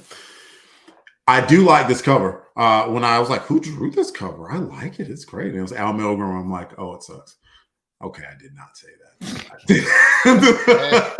I did. Oh, no, Jamie, come back, man, come back. No, I was, but I will say this. I will say that I am much more impressed with Al's artwork here than with Spidey. For whatever reason, Spidey just has never clicked with me. Not ever. But this ROM and this torpedo, really good. I like it. I like the colors in the background, accentuates the characters up front. I agree with Jared as well about liking that torpedo as the one saying the words, and it included the ROM logo in it. And I like even the cover box of ROM standing there looking very powerful. It's a very good cover. All right. Well, with the cover thoughts out of the way, let's go ahead and rate this one on a scale of 1 to 5 ratings. 5 meaning you loved it. 4, you really liked it. 3, liked it. 2, didn't like it. And 1, you hated it. It melted your motherboard. Ooh, you don't want that. You know, does not compute. Jamie, on a 1 through 5, where would you rate this one? Well, I'm going to have to give this one a ROM 5. Which is kind of a 2. Well, no, it's just, yeah, it is. It's kind of a 2 because, it is 5. Okay, so there we go. Hands. Okay. Yeah, I guess, yeah. The old oven mitts there. No, again, for everything that everybody just said too, it just pops. You've got strong characters, you've got strong lines and great colors. And it tells you, oh boy, I mean, this is one of those comic covers that you look at and, oh boy, I want to open this up and see what's going on inside. Jarrett, do you agree with Jamie? Or do you sit somewhere else? I'll get close. I think this is one of those covers that I would absolutely give a 5. You know, if I was a big Torpedo fan, I got no beef with Torpedo. I know of Torpedo. So I'm giving it a solid 4, like a 4 with a smile on my face. I like it quite a bit. Now I could see if like you really dig ROM and you know a lot about Torpedo and he's kind of one of your guys, this would be an easy 5. It's like we talk about on G.I. Joe. A lot of times it depends on the character on the cover. But as far as like just art quality and movement and style, easy 4. This is a nice cover. Delvin. I'm with Jared here. I'm at a 4. If you gave it a 5, by the way, that would be 101 in binary. Well done. Thank you. that was when I was back in the Air Force days. There was a course or a part of a GPS curriculum that we had to teach hexadecimal, which is going all the way. Like if you think about like the numbering system that we use, the decimal system goes from 0 to 10. Hexadecimal goes from 0 to 16. And so we had to start with binary. And anyway, I'm a nerd. 101 is a 5. See, because binary builds from 1 to 2, 2 to 4, 4 to 8, and 8 to 16. That's why you get hexadecimal. Exactly. And so, hexadecimal, you start with 16 base 0, which is 1, then 16 to the first, which is 16, 16 to the second, which is 256. Anyway, good cover. and we should pass it on to somebody else before like imaginary glasses just find their way onto my face. Hey man, I was with you. I'll nerd out with you. I appreciate that. See, I'm Thank not a you, math Michael. person, so that went like way over my head. It's the same with Miranda. I'll say something like that to Miranda. She just stares at me like, It's a good Multi-decimal, baby. I'm just waiting on you to stop talking. Next episode, do it in Morse code. There we go. Oh yeah. I am going to agree with you guys on a 4. I think it's a very simplistic cover, but I think the detailing on both Torpedo and ROM really make this thing stand out. It's really kind of flies right towards you. And like James said, you want to open it up and see what's happening. Why are they fighting? What's going on? With that, let's go ahead and find out actually what is going on with the story synopsis from Jamie. Well, Screw this up. Oh, sorry. gather round, children, as I read to you from the Book of ROM, Volume 21. Back in the year of our Lord, 1981, which back then you could have thrown 20p down over across the pond to get the British episode. But anyway, same words, just some these and thous. But so this is a great issue. Basically, we find back at Clarendon where ROM is still not really considered a hero to anyone outside of the town, but the town of Clarendon now understands that he's there to protect them. And as the day that opens up, you've got a moving van coming into town that has Brock and Lorraine Jones and their 3 sleeping children, Danny, Annie, and the newborn Nell. And so basically they are showing up into this new town to start over again. You find Steve, Brandy's boyfriend, who is working the gas station there, is all excited that there's finally new people coming in and they're talking about everything. And as soon as they leave, Steve's on the phone telling everybody to come out, which was a little okay, but we'll go there anyway. And then Steve goes back into his background where you found out, if you'd read some Daredevil issues before, that Torpedo was actually a criminal at the time. And he finally got away from a group called the Rocketeers that he had been working with and decided to make a new life and to leave all of that behind. And in a flashback, we see that some Rocketeers showed up, and after the fight with them, they turned into dust and disappeared, which, if you're a ROM follower at the time, you know that was a sign of them being wraiths. But he is determined to come to this town and to leave all of that behind him. ROM, working with Brandy, scanning the area, finds out that there is something new going on. So he flies out of the basement and starts to patrol. And then Brock sees this and thinks the Rocketeers, who also fly, are back in town and they're after him. So he speeds off and comes up and clobbers ROM from behind. And then in classic Marvel style, with all the clangs and crash stone sounds, we get into this fight. And Brock he's just given ROM his all. And ROM has been thinking a lot about where he is and if this is where he really wants to be. And while the fight is going on, just decides to stop. And you know what, if this guy's going to kill me, maybe it's just time for me to go. At which point you see Torpedo stop himself before hitting ROM, and then they start talking, and then ROM explains to him that the Rocketeers that he saw are probably dire wraiths. And so then he's like, oh my gosh, I've got to stay here and help you.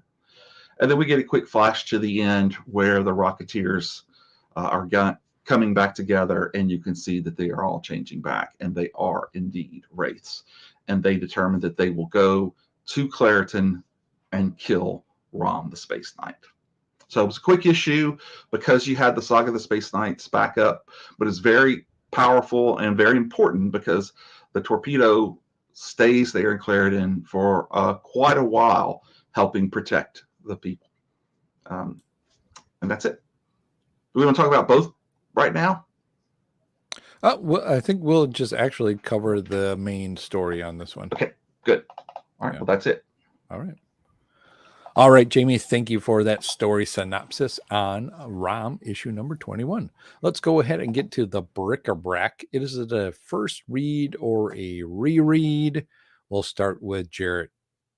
Well, let me go ahead and tank this early. This is a reread. I bought all these ROMs and read them, and then I sent them to you, and that's why they're in your collection, Pat. So, yes, I have read this before.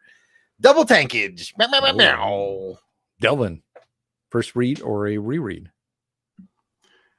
After I finish talking, I'm going to take the next 5 seconds to awkwardly stare at Jared.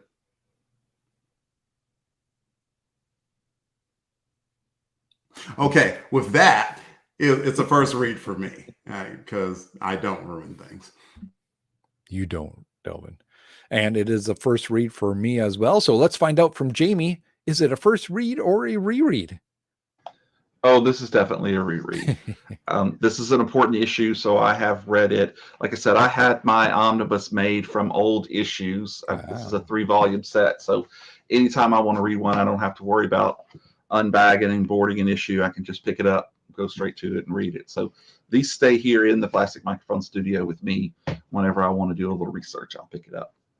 It sounds Two like cool guys. Sounds like you're fancy. Yeah, he's fancy like me. Yeah, fancy. Is that Omaha bound? Did they do your binding? It is Omaha bound. Oh, Yes, it is. Super recognized fancy. it. Super Yeah. fancy. And I took a little ROM thumb that Jamie Cosley created for the ROM Pals, and I cleverly placed it on the front cover of each of the You can do the that books. because it's all custom. It's all custom for All fancy custom. people. Yeah. And then I actually was able to put it together so that the spines Yes. make ROM fly. Oh, So there you My go. 5 Yeah. volumes of Gru make a big Gru panoramic picture because you know the fancy life, Jamie. we are Welcome the to Fancy life. Cast with Jared and Jamie. All fancy all the time. Well, are you guys out there with us? Two cool guys that never read it before, or two fancy guys who's got it all bounded and whatever? I'll give you guys the fanciness because you definitely deserve it with that amount. Instead of being chumps, I'll give you fancy. Woo, it's big Just day. this once. Big Just this day. once. We thank you. Let's go ahead and get to some high lows or what does for this issue. And we'll start with Delvin. You got a high, low, or a what the? So did we do a Crusademas about? We did a Crusademas about ROM, right? The Yeah, I answer think to that Jamie question brought it. is will be Jamie brought it, right? Yet to be revealed, Delvin. Yet to be revealed, but Jamie brought it. It was 49, was it? Yep. All right, getting a nod from Jamie. And so I remember what happened in 49, and it wasn't pleasant. So at least issue 21, there looked like there was going to be some semblance of hope for the town of Clairton, West Virginia, even though I would want to know. I know it was 1981. Information moved slower in 1981 than it does now in the year of our Lord Beyonce, 2023. But who would want to move back to Clairton after aliens wiped it out? The answer is nobody. that would be a ghost town, waiting for people to die, and no one would ever want to move to it. But yet, people came in, and including Torpedo, who is this buff former football player that uses a lot of football references. That's how you know he's a football player. Oh my goodness, did he use the references or what? Did he take those references and go all the way? Bumbling, stumbling. Right? So all of that, so I at least got the purpose of the issue. ROM was worried, as he is wont to do, about the threat of the dire wraiths, and was worried if he left the town of Clairton that the wraiths would just come back and take over the town. And now he has an ally that he might be able to rest easy on. So I at least understood the plot of that, and we can move on. Who's next? Jared? Actually, Pat, You determine. I'm going to go and I'm going to step ahead here before Jarrett. And my thoughts on this one is I guess it's a high because I like the character development and just the bringing you into this inanimate object as a toy and just to make this big series out of it and to make you feel for Rom, what he's been through. With Marvel, they really had something here with Rom. They did it with G.I. Joe and they did it with Transformers. They really brought characters to these toy lines and somewhat surpassed the toys in longevity in that, or at least as they faded out later on, toys became, brought the toys back again a little bit. I don't think there's a new ROM toy out, but I'd be interested if there was. But I just like the character development to read this, and you could definitely, again, feel for ROM on this one and what Marvel has done to make that, make you feel for him. Yeah, I do want to answer that. Yes, there actually was a new ROM action figure that was released by IDW, and oddly enough, it was actually released with a G.I. Joe figure. There are 6 or 8. Oh, look, Jared's head popped up. 6 or 8 figures all in one big box that sold for like $100, and you could get a little 6.5-inch ROM and I think maybe a Dire Wraith of the IDW variety. So this one has not come out, but it is still ROM. Oh, very interesting. I have to go and find and take a look at that. Jared, what's your thoughts? High, low, or what the? I'm going to take a broad view here in the first one. I have this long-standing joke that I've always done where I talk about how a doctor could cure cancer and go on Twitter and be like, I have isolated the gene that causes cancer and I know how to combat it. He'd get like 150 likes. But a sexy goth girl will tweet something like, my sadness is the only thing that makes me happy, and get 20,000 likes. Rom is said goth girl. Like, it is so depressing. Rom is such a depressing guy, but I'm still giving him the likes. He's just like, I hate my life. I hate it here. I want to go back to my home where they all hated me, and I hated them, and I hated them, and I'm miserable, and I'm sad all the time. So Rom himself, he's just the biggest bummer every time I read him. But what Mantlo did that was smart is he wrote a heavy story, and that was the whole point of what he was doing. He was writing heavy, and if you put yourself in the headspace of 1981, nobody at Marvel was doing this except for probably Claremont. Claremont would write heavy, and then let characters around them sort of bring the lightness. So we saw Brandy in this issue. We all know from reading 49 that she eventually is going to join the Space Knights and be Starshine. Is that right? Yeah. Which was also Delvin's nickname in college, by the way. Not a lot of people know that. You rub his belly and then he smiles and then yes, it's the whole thing. That's the whole thing. But yeah, so I'm just taking a macro view here. Like, Rom himself is just very depressing to me. But then I flip that on its head and say, okay, well, I got to give it to Mantlo for writing this just sort of heavy and in-depth story and making it more interesting than just a toy story should be. And I've also read some Mantlo on, if anybody remembers this toy line, Sectars. Mantlo wrote a lot of that, and he made that a lot more intricate and interesting than it should be. And I've enjoyed reading Sectars. So what's really fascinating about ROM is you look at it and you go, oh, it's a space robot. Man, this is going to be fun. Wrong.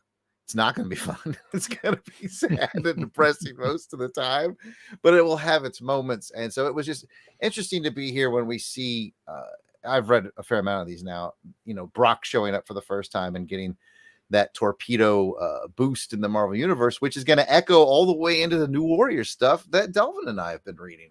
So it's neat to put the dots together. So very macro view. I know I was all over the place, but that's just sort of what I was feeling when I was reading it. Now you make. Oh, Go ahead, Jamie. I was just going to say that Jared, you're not far off if you notice that ROM and emo only have one letter difference than each other. So, Ooh. Aha. And I wanted to get together ROM with that emo-ness and Orsted from G.I. Joe Chronicles. Can you imagine ROM and Orsted just kind of hanging those out? are two guys that should hang out. Oh man, I could listen to those two talk all day and just it'd be a fun time. Jamie, do you got a high, low, or what the? well, my high has got to be the fight at the football field, which I don't know if you guys noticed, but Brock used to be a football player. Yeah, it doesn't really. You have to really be a fan like myself to get those little subtle nuances. Yeah. But the fight, and there's a scene where he is flying toward ROM, and it's a picture of ROM straight on, and him flying out with his punch, and then suddenly he realizes, I mean, it's not even a game of chicken. ROM's not even playing. ROM's just here, take me out type deal. And then he stops. He's so depressing. So depressed. He's like, oh, dude, just end it, man. Just end me. And then he fires it off into space. And I think the line is like, in the night sky lights up from the power. So it was really just a cool way for this guy to realize, and this theme happens over and over and over again in issues of ROM, where everybody thinks he's a big bad killer robot. And then they find out that there's a lot more to him. So that was definitely the high for me in this issue. Yeah, definitely a interesting moment for ROM on this one. Delvin, high, low, or what the for your second round? I actually want to give away my high and or low or comment and just ask Jamie, and this doesn't have to take too long, but Jamie, what got you into ROM? Like, what made you just like, what about ROM made you just say, I freaking love this dude? Okay, so the short answer to that is everybody talks about Captain America being the Boy Scout of the Marvel Universe. But ROM makes Captain America look like, I mean, a heroin dealer. He is literally the only character that I've ever known who has never gone bad. I can't think of one instance where he did the wrong thing or he did something for his own benefit. He gives up so much. And one of the things they don't talk about is he's 200 years old. Or he's been doing this 200 years, so he's probably 250 or something. And he's got all of this backstory and all of this depression and woes and everything, and yet he shows up and he does the job to protect this planet full of these people who hate him. And I don't know, there's just something about that just really spoke to me. He is literally like a knight of old time in his space armor. Just loved it. It just spoke to me.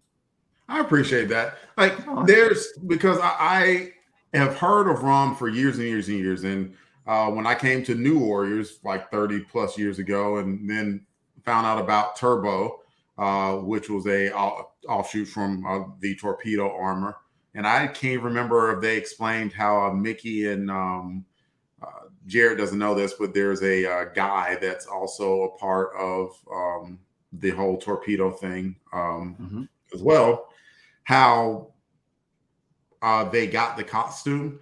So I've heard ROM's name being revered, and I can't quite say I get it, but it's interesting to hear someone else's perspective. I'm always reminded that there's always, and I'm not saying like the ROM is some niche thing, because it's not necessarily loud. A lot of people do love ROM, but there's always something that we bring on this show that that's going to be someone's favorite. So I'm glad that you got to come on and talk about it. And I'm glad I'm getting to read a little bit more, because I need an education, because like on the surface I kind of think like Jared thinks on this of, yeah, it comes across as, and I guess one of the reasons that maybe Jared and me kind of see it and kind of like get a little bit emo ourselves is because it kind of like, he's a war vet. Right. And even in stories about war veterans are either going to motivate you or they're going to depress the absolute beep out of you. So like, it's so like when I read ROM and see how he's sort of fighting this never-ending battle, I absolutely can see how you can take it, Jamie, and say, you know what, this dude is incorruptible and he has been fighting this battle against the dire wraiths for literally centuries, and with no end in sight, but he continues to fight the battle. And then I can see how Jared and I look at it as like, oh, this is a veteran who's seen like the horrors of war and has lost people, and we know people like that, and we are people like that maybe. And so again, I'm rambling it now at this point, but I do appreciate your perspective. No, thank you. I appreciate the question. It is hard to say quickly why I love it so much, but there's a lot of people, like, of course, Chris Ryall, formerly with IDW, is the one that brought ROM in back before they got it. Marvel, of course, has it now. James Gunn always said that if he could have two characters to bring into Guardians before he left, it would have been ROM and Bug, I believe, from Micronauts. So there is a lot of love for it, and I do encourage people to find the omnibus when it comes out in January, and read it through and through. It will seem a little dated, but if you are familiar with the comics that are going on at that time, you'll see how critical he was to saving the entire Earth at one point in this. And it's worth noting before passing off to Pat that like the reason why this book probably can't be funny is that they have to call it a rom-com. We've been sitting on that one for about an hour 50 now. Hey, I'm throwing a flag on that play for my football reference. There is a Twitter guy. Yeah. There's a Twitter guy who has redone a bunch of rom-com posters and put ROM into it instead. They're amazing. You'll have to find them. Yeah. Oh man, that would be funny to see. Yeah. But there are some romance in here with the Brandy. Oh, there is. Oh, there is. It's the love of his life. Well, yeah, she's a fine girl. Yeah. Good girl she would be. Good wife she would be. And again, that talks to again his why he is so depressed. He ends up finding her, loving her. She gives her humanity up for him, and then he has to give her up later on. And anyway, it's just a good read. 79 issues plus a bunch of cameos. Awesome. I think, like Delvin said, this is definitely good to hear what you had to say, Jamie, because when you say Space Knight, he is that knight, that guy who's supposed to be proper and living up to that level as well too. But you get that emo-y warrior, like Delvin said, that he's seen some stuff, so he's got some depression, some PTSD, things like that happening, that really again goes back to my first thing of the character that they put into this little toy to make him something that everybody loves. And once you read this comic, you love ROM even more. I've read bits and pieces of this, but I'm really getting that sense of there is a real man with feelings behind the robot or behind the shine here. And that's what really pulls me in. There was a lot of words in this one, as Jared had mentioned, but I think it went by somewhat quick because was it a shorter issue with the second story? Yeah, and the second story, the second story, though we don't talk about it, is also a very important story because you find out that all of the Space Knights, it's not like their body like RoboCop and they took their bodies and put all this stuff of them. They actually imbued them into it. So in the backup issue, a Space Knight who has has become a bad guy shows up, and all of the Space Knight's humanity storage lockers basically are there, and he has the possibility to take that, so there would never be any going back for ROM. So it's a pivotal storyline in that too. If you get this issue, make sure to read the backstory.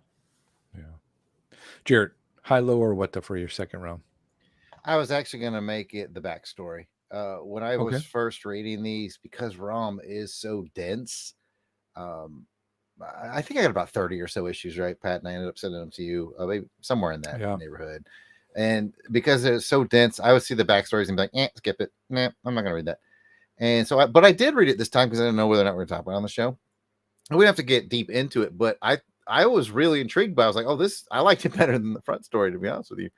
Because like Jamie was saying, like he's out and about doing Space Knight things, and basically his humanity is sort of on like downloaded to this bank of humanity, and now there's this bad guy in there, he could just destroy it all. And how will that affect ROM in the immediate, in the long term? Like, and he's definitely there to F with ROM. Like ROM is high on his F with list. Yes. So I was like, oh wow, I should have been reading these backstories because, and if I remember correctly, and I'll have to go to Jamie on this, I think that's what the backstories always do, is sort of like, meanwhile, back on Galador, like letting you know what's cooking on the back burner, type of thing. And I thought, well, cool. To be a little more specific, it's what happened kind of back in some of them are different. This one is a very far-reaching story, because not only does it come to play in issue 25 when there is a ROM clone that shows up along with Galactus and a couple of other ones, but it reaches all the way to issue like 72 or so, with this humanity footlocker type thing. So this is definitely a backstory. It's a good one. If that's the first one you chose to read, it's an important one. And the robot's called the Terminator. So tell me, right? Come on. Easy. All right. Well, there's a lot of, again, character development that's going on in these issues for ROM that really are fascinating. Jamie, do you have any other high-low or what the? Let's see. I did say one other thing that I think I really liked. Oh, it was the fact, again, at the very last couple of panels where all the dire wraiths change from their human forms back to their sorcery forms, and they're like, we must get together and kill Rob the Space Knight again. It'll go on and on and on. And there was a little appearance of one of my favorite wraiths, who is called Dr. Sweet. And she is a very severe-looking raven-haired lady when she's in her human form, and you get to see a little bloop of her, and so that's always one of my favorites. So that would be my other one. All right, very cool. With that, I think let's go ahead and find out who gets the Polished Armor Award for this issue. And we'll go to Delvin.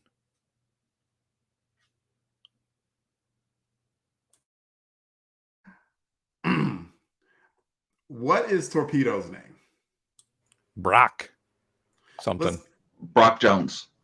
Let's give it to Brock, because he was given the rock, and he had to matriculate it down the field. The rock in this case was his family moving from one place to the other, and while he encountered obstacles, he gave him a juke step.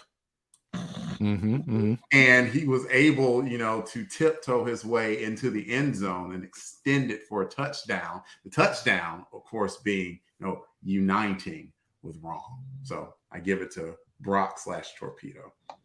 He did go all the way. And the stands did just come apart. I mean, they were just crazy. Must have been aluminum or something that weren't really good. Jamie, in my British issue, they were aluminium, though. Well played. Thank you. Oh, I've got to agree with Delvin. I mean, Torpedo all the way. He shows up. He used to be a bad guy, so he's got this overactive, I'm going to do the right thing. And then he sees ROM, thinking it's the Rocketeers coming for him. And man, he just Superman style rips that shirt off and heads after him. But at the same time, as soon as he realizes I've misstepped, he stops. And so many people will make mistakes and never, recognize them and say, "Hey, I'm sorry. I didn't mean to do that. I didn't mean you're a good guy." And Brock automatically just, "I'm so sorry. What can I do?" and forms an instant alliance. And I think he definitely would get the Polished Armor Award. Definitely, I do agree with you and Devin as well. For Brock, his character change in this one seems like he was potentially a somewhat maybe bad guy, or just didn't lost in his way sort of a guy, and now he turning to the hero side to help ROM in his quest to, one, save the city and maybe save the world, possibly. Jared, I don't remember his name, but I want to give it to Brock's former boss at the insurance agency, who is also a dire wraith, because I love the fact that there's a dude out there who's like, I am going to destroy humanity. Maybe 5% of the time. The other 95% of the times he's like actuary tables and like business decisions. Like he's legit running an actual insurance company, deductibles, what have you. And then like in his spare time, maybe destroy humanity. That will never not be funny to me.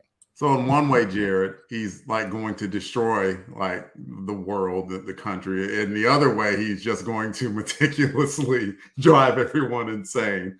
like if you think about it, it's a very weird position for him to be in, because he's like, oh yeah, the next thing I'm going to do is I'm going to kill, Brock Jones. And he's like, oh crap, we got a 2.5 million on Brock Jones. I can't afford that. Like he's got hard decisions to make.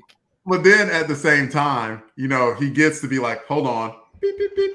Johnson, I need you to file 15 extra TPS reports. And Johnson is like, oh. And he's like, so that would be Byron Benjamin, president. Yes, he is my guy. Like he's out there destroying humanity, yet providing reliable and sustainable coverage for the common man. And, just one more reason is you've got all of these Wraith scientists casting spells trying to find ROM, but he's got a return address envelope from Brock. And he will find him now. Yeah, Brock really just, man, Brock, he really fumbled the ball on this one. Oh, yeah, that he did. All right, well, let's go ahead and get to the ratings for this issue. It's a 1 through 5 rating. 5 is you loved it. 4, you really liked it. 3, you didn't like it. Oh, wait. 4, you really liked it. 3, liked it. 2, didn't like it. And 1, you hated it.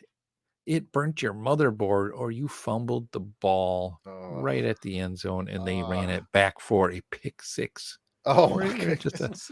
Pick 6 would mean they stole it from you. But anyway, enough football talk. Let's go ahead and find out.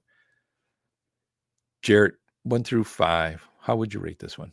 I like this one. I'm gonna give it a 4. I think a standard ROM tail would be about a 3. I give it a little bit of the bump up because we're getting to see the first ROM torpedo meetup, which is gonna be a thing for a while, and I think that's cool. And I'm really glad I read the backup story, because I was reading that, I was like, oh my, there's consequences here. So yeah, I'm gonna give it a 4. I liked it. Delvin. I'm at a 3. I thought it was good. I could at least tell that this story was it. Jamie, come back, Jamie. Come. If you understand, I just rated ROM higher than I rated my favorite Marvel character of all time. So that's a compliment.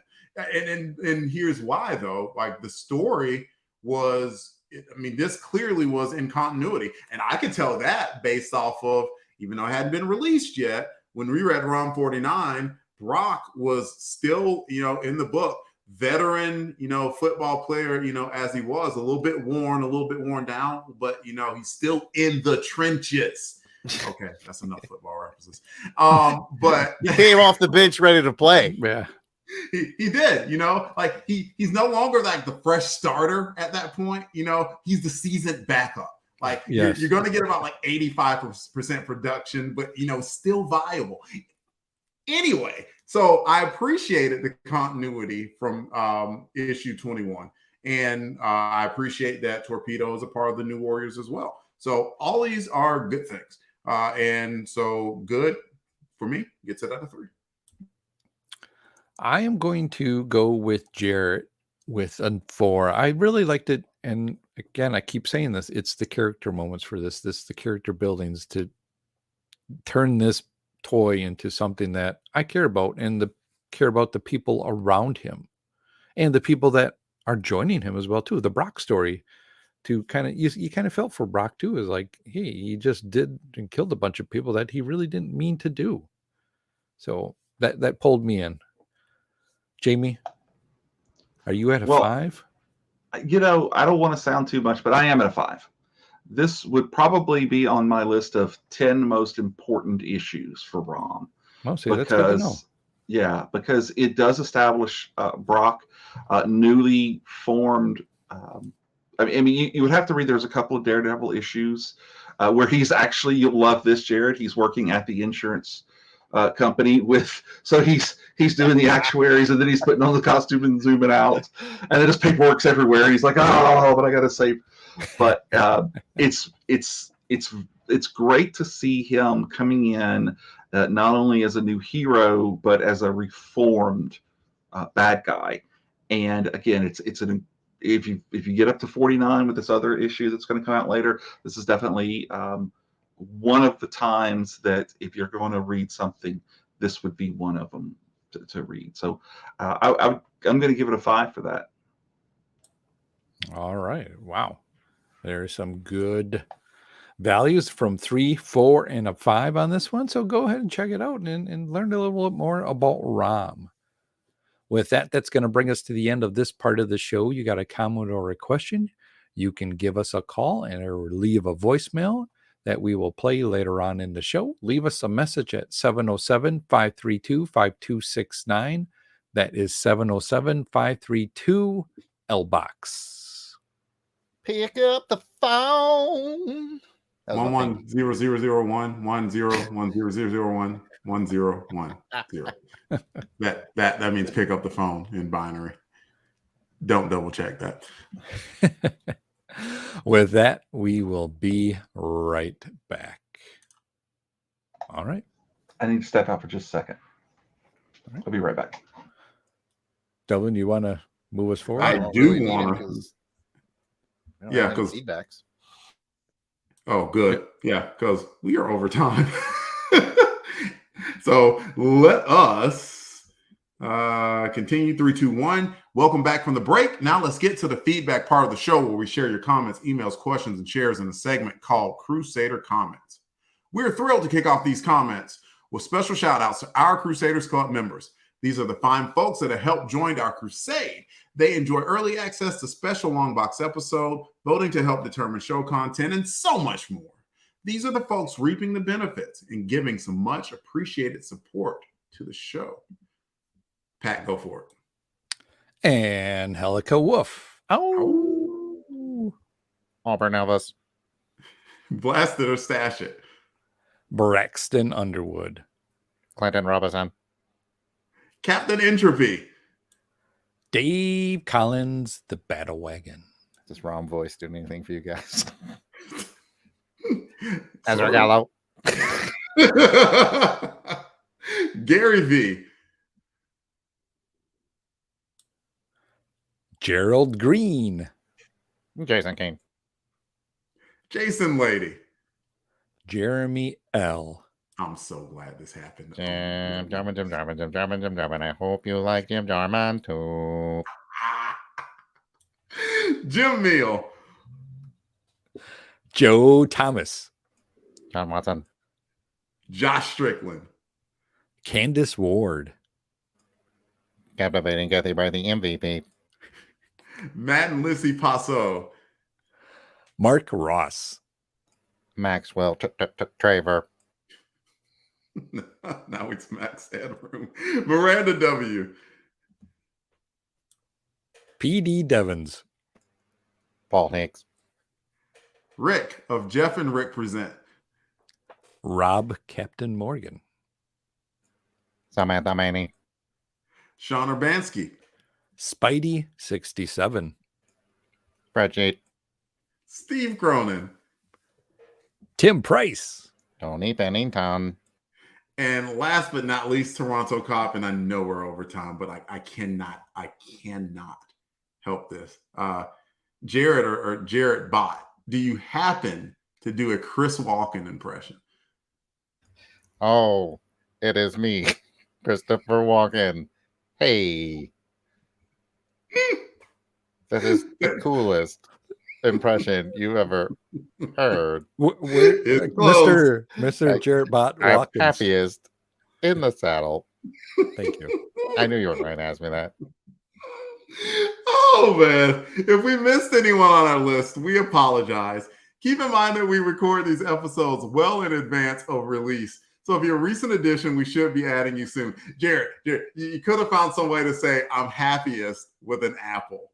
Like, Why? I just sorry. But still, no worries. Just let us know that we miss you by sending an email to contact@longboxcrusade.com and we will get it straightened out.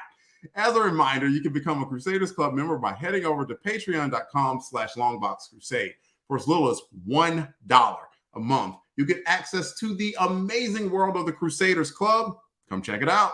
If you don't have any extra scratch line around, but you still want to help us out here at LBC headquarters, please take a moment to write a review on Apple Podcasts or anywhere you find this on your feed for this podcast. If you want to just keep it short with just a star rating, 5 stars, of course. Thank you.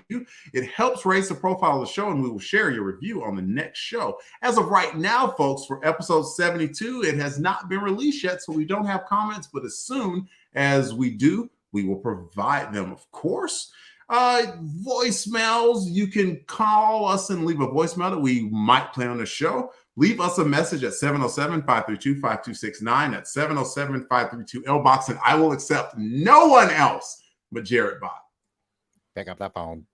Thank you. And thank you to everyone for the likes, shares, follows, and comments. We appreciate your friendship and help in spreading the word about this podcast. And that's the show. Be sure to check out the website longboxcrusade.com, where posts will be made for journaling this crusade. I want to thank Jamie, Jared, and Delvin for joining me on this episode. But before we go, let's find out where the listeners can find us on the internet. Jamie, where can you be found? Well, I'm on all the streaming platforms as Fave5 from Fans. You can find me on Twitter at Fave5 from Fans. I'm on Facebook, I'm on Instagram, and all of the socials. And I love for people to reach out to me, tell me what they thought about the episodes. And if you have something that you're really passionate about and you'd like to do a show, please reach out to me and let's work something up. Sounds great. Give Jamie a look up and a tweet or contact him. With that, Delvin, where can you be found? You can find me on Twitter X at DEE_RAY1977. You can find me on Instagram, Delvin Ray. Jared, what about you? I am at Yard Sale Artist on X and Facebook and Instagram. And you can check out my artwares at www.theyardsaleartist.com. Back to you, Pat. Well, Jared, I'm glad you asked. You can find me on the Twitter X at Christatos01. And if you want to interact with us via live chat, like folks are doing right now as we record this, just head on over to Patreon, or just head on over to YouTube and get in on the chat for some free stuff that we will give away as we raffle some stuff. It is on our Doing It live stream on YouTube the second Sunday of every month, and we start at 3:30 p.m. Central Time. Go ahead and check out Longbox Crusade on YouTube. Please subscribe to our channel and click the bell so you get reminder notifications of when we go live. And there is a lot of stuff going live. Jared surprised us yesterday with a pop-in show yesterday. Jared was inking and he invited people on to join him or to sit in the chat with him. Yeah, it was fun. Thanks to Kathy and I think Tony was there and Courtney. Very cool. So you never know. If you don't click that bell, you never know what you might be missing. Thanks again for listening, and we hope you enjoyed this episode of Amazing Spider-Man Chronicles. You got a comment or a question, email us at contact@longboxcrusade.com or leave a comment on the Longbox Crusade Facebook, Instagram, or Twitter page, all at Longbox Crusade. Until next time, take care, and please join us on the next episode as we continue on the crusade to Read them all. Read them all. All right, let's do some We did it. giveaways. Woo. Let's do some giveaways. Delvin, how many you got? How many you got? I got 7, man. 7. You heard the man, Courtney. Give me a number between 1 and 7. And while you are at it, Courtney, give me a number for the Crusaders Club prize, and that will be between hold 1 and 38. We are still 2 away from the magic 40. Ooh, we keep holding there at 38. All right, so she dropped a 4. So Delvin, do the random thing, and She dropped a beep boop 4. beep, boop, 4. Well, Beep 4. you couldn't have picked a better number.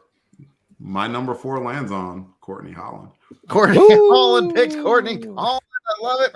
All right, Courtney, what we have for you right now is the full 6-issue series by Marvel called Powerless. All 6 issues will be coming your way, so I hope you enjoy that series. I remember reading it back in the day. I want to say this was like an early 2000s thing, but Powerless, all 6 issues. Oh, yeah. I like how they use the different fonts from the different comics at the time, too. Like that's in Wolverine font. Oh, yeah. And that's in Spidey font. Oh. And a good little series about like Wolverine, Spider-Man, Daredevil, and I think they are powerless. Powerless. So that is for So you, it's- Courtney. Now, do I have something for a Crusaders Club member? Jarrett, what do you have? I don't know. Courtney just picked 14. Okay, so I'm going to put it right here. 2, 3, 4, 5, 6, 7, 8, 11, 12, 13, 14. Mr. Bill Beer. Here's hoping he likes G.I. Joe. Ooh, Bill Beer. I have what I think is a complete set. If it's not, it's really close. Of Snake Eyes Oh. action figures. Ooh. Wow. Snake Eyes, Funky Snake Eyes, Baroness, Red Ninja, Storm Shadow, and Scarlet. Ooh, nice. So congratulations to Bill Beer. Again, if you guys want to get in on these nice bonus prizes, just become Crusaders Club members. And the great part is you don't even have to be here to win, although we'd love it if you were here. You know what you can do? You just need to join, and it's a bundle. I'm going to give you a one-word bundle. All the access. All the access. It's all one word. Yes. But we're bundling it together. All the access. And I might just throw in old Heathcliff here with Courtney's Heathcliff. comics. Very cool. All right. Well, with that, thank you all for joining us. Thank you again, Jamie, as well. Thank you for joining having us me. as well, Appreciate too. it. We will see you all in a month, or we will see you maybe this early this week as we do live recordings for Crusader Club members. So you can see us more often by joining the Crusaders Club for $1 a month. Not only gives you that, but gives you live recording access, behind the scenes access. I think I will set one up for Wednesday. I think we're going to do our final Batman serial for SMT on Wednesday, and I think I'll set that up as a live access for There we go. club members. So be on the lookout for that.